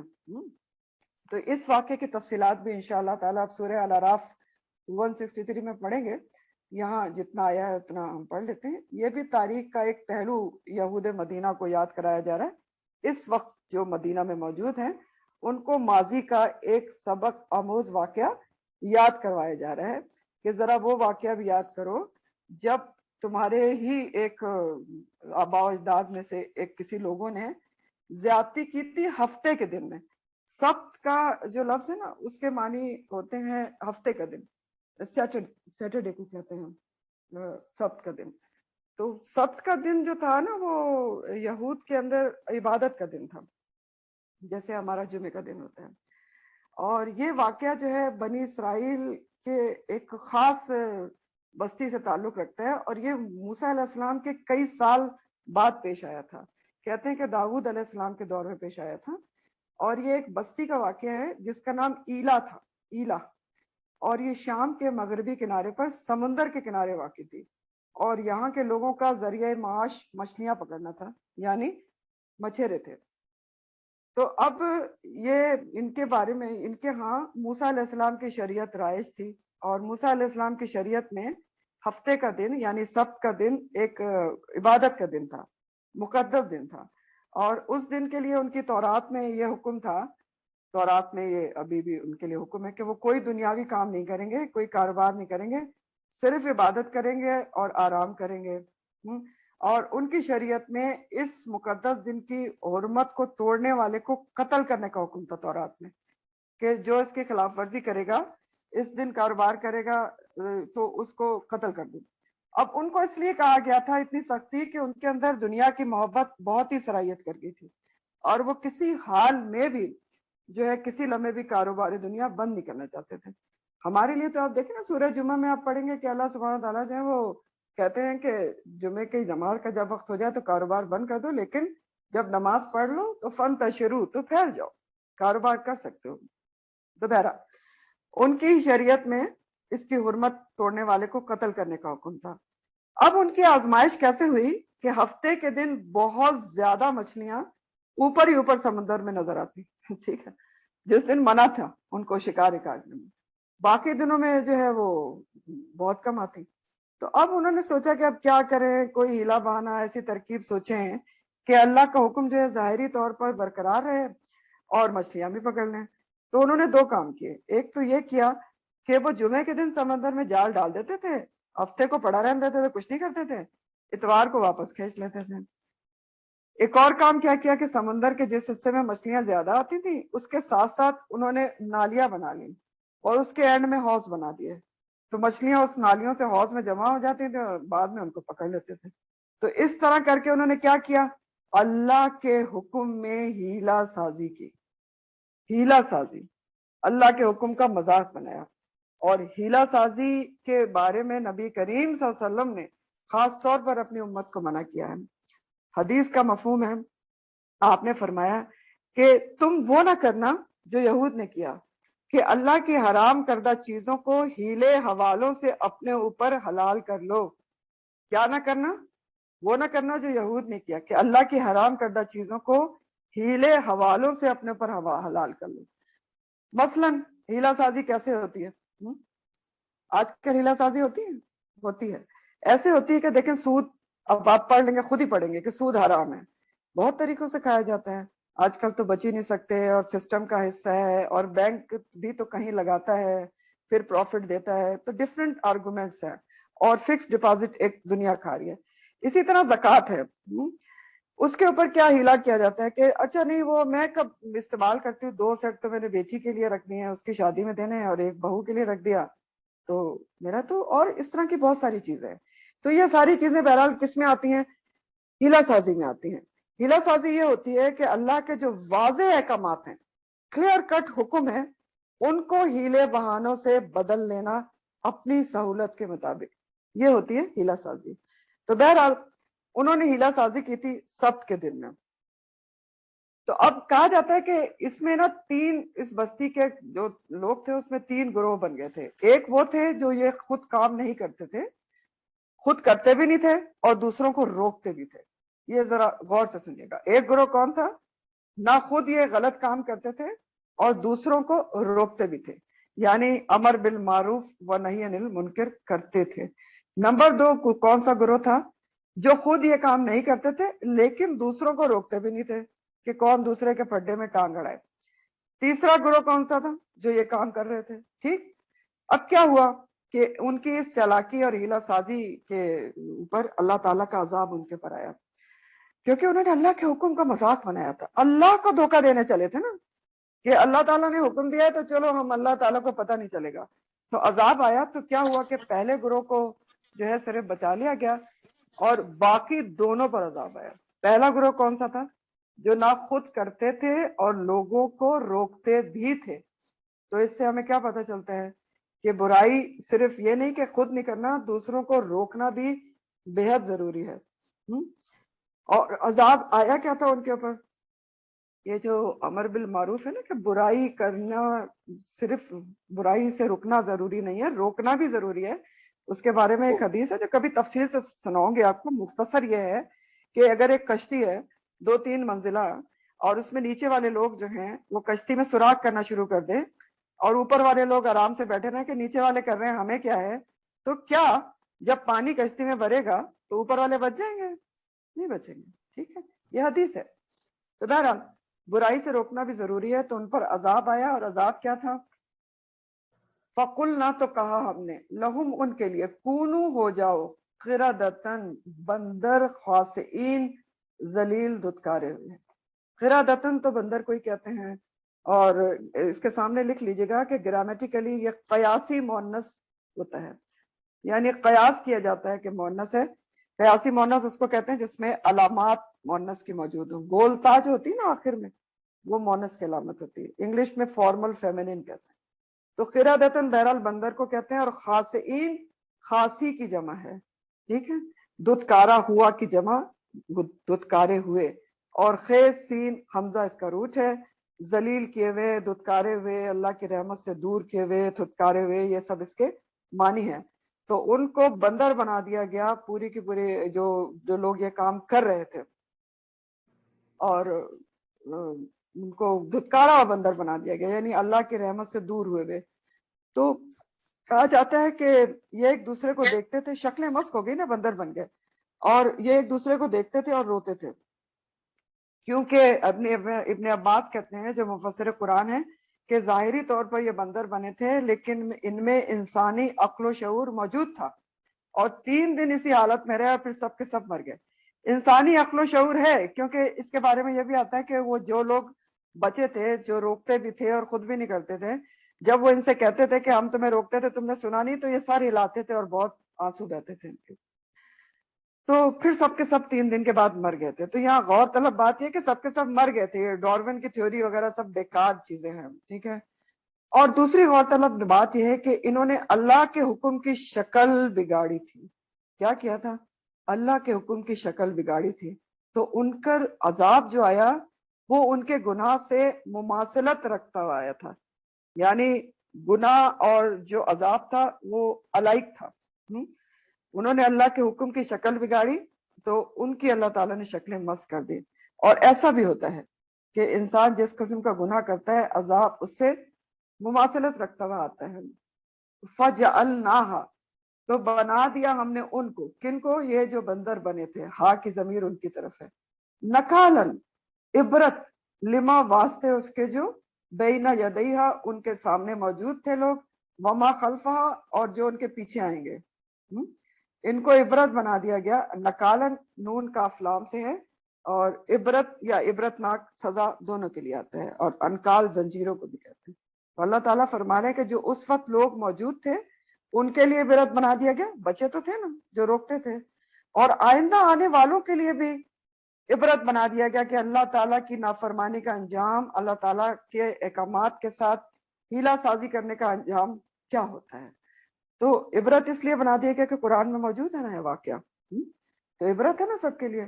اور کیا بنا دیا گیا؟ وہ موعظۃ للمتقین، اور نصیحت بنا دیا گیا متقیوں کے لیے. موعظہ کا جو لفظ ہے نا، اس کا روٹ واز ہے، واز، واو این زوئے. واز اور نصیحت نہیں ہوتی، لیکن موعظہ ایک خاص نصیحت ہوتی ہے. اس کی ڈیفینیشن آپ لکھ لیں، موعظتن کیا ہوتی ہے، واز کیا ہوتا ہے؟ ایسی بھلائی کی بات، ایسی نصیحت کی بات جو دل میں اتر جائے، دل میں اترنے والی بات، جو دل کو نرم کر دے، جو دل میں رقت پیدا کر دے، اس کو موعظہ کہتے ہیں. تو اللہ تعالیٰ کیا فرما رہے ہیں کہ عبرت تو ہر کسی کے لیے بنا دیا گیا، لیکن موعظہ کس کے لیے بنایا گیا؟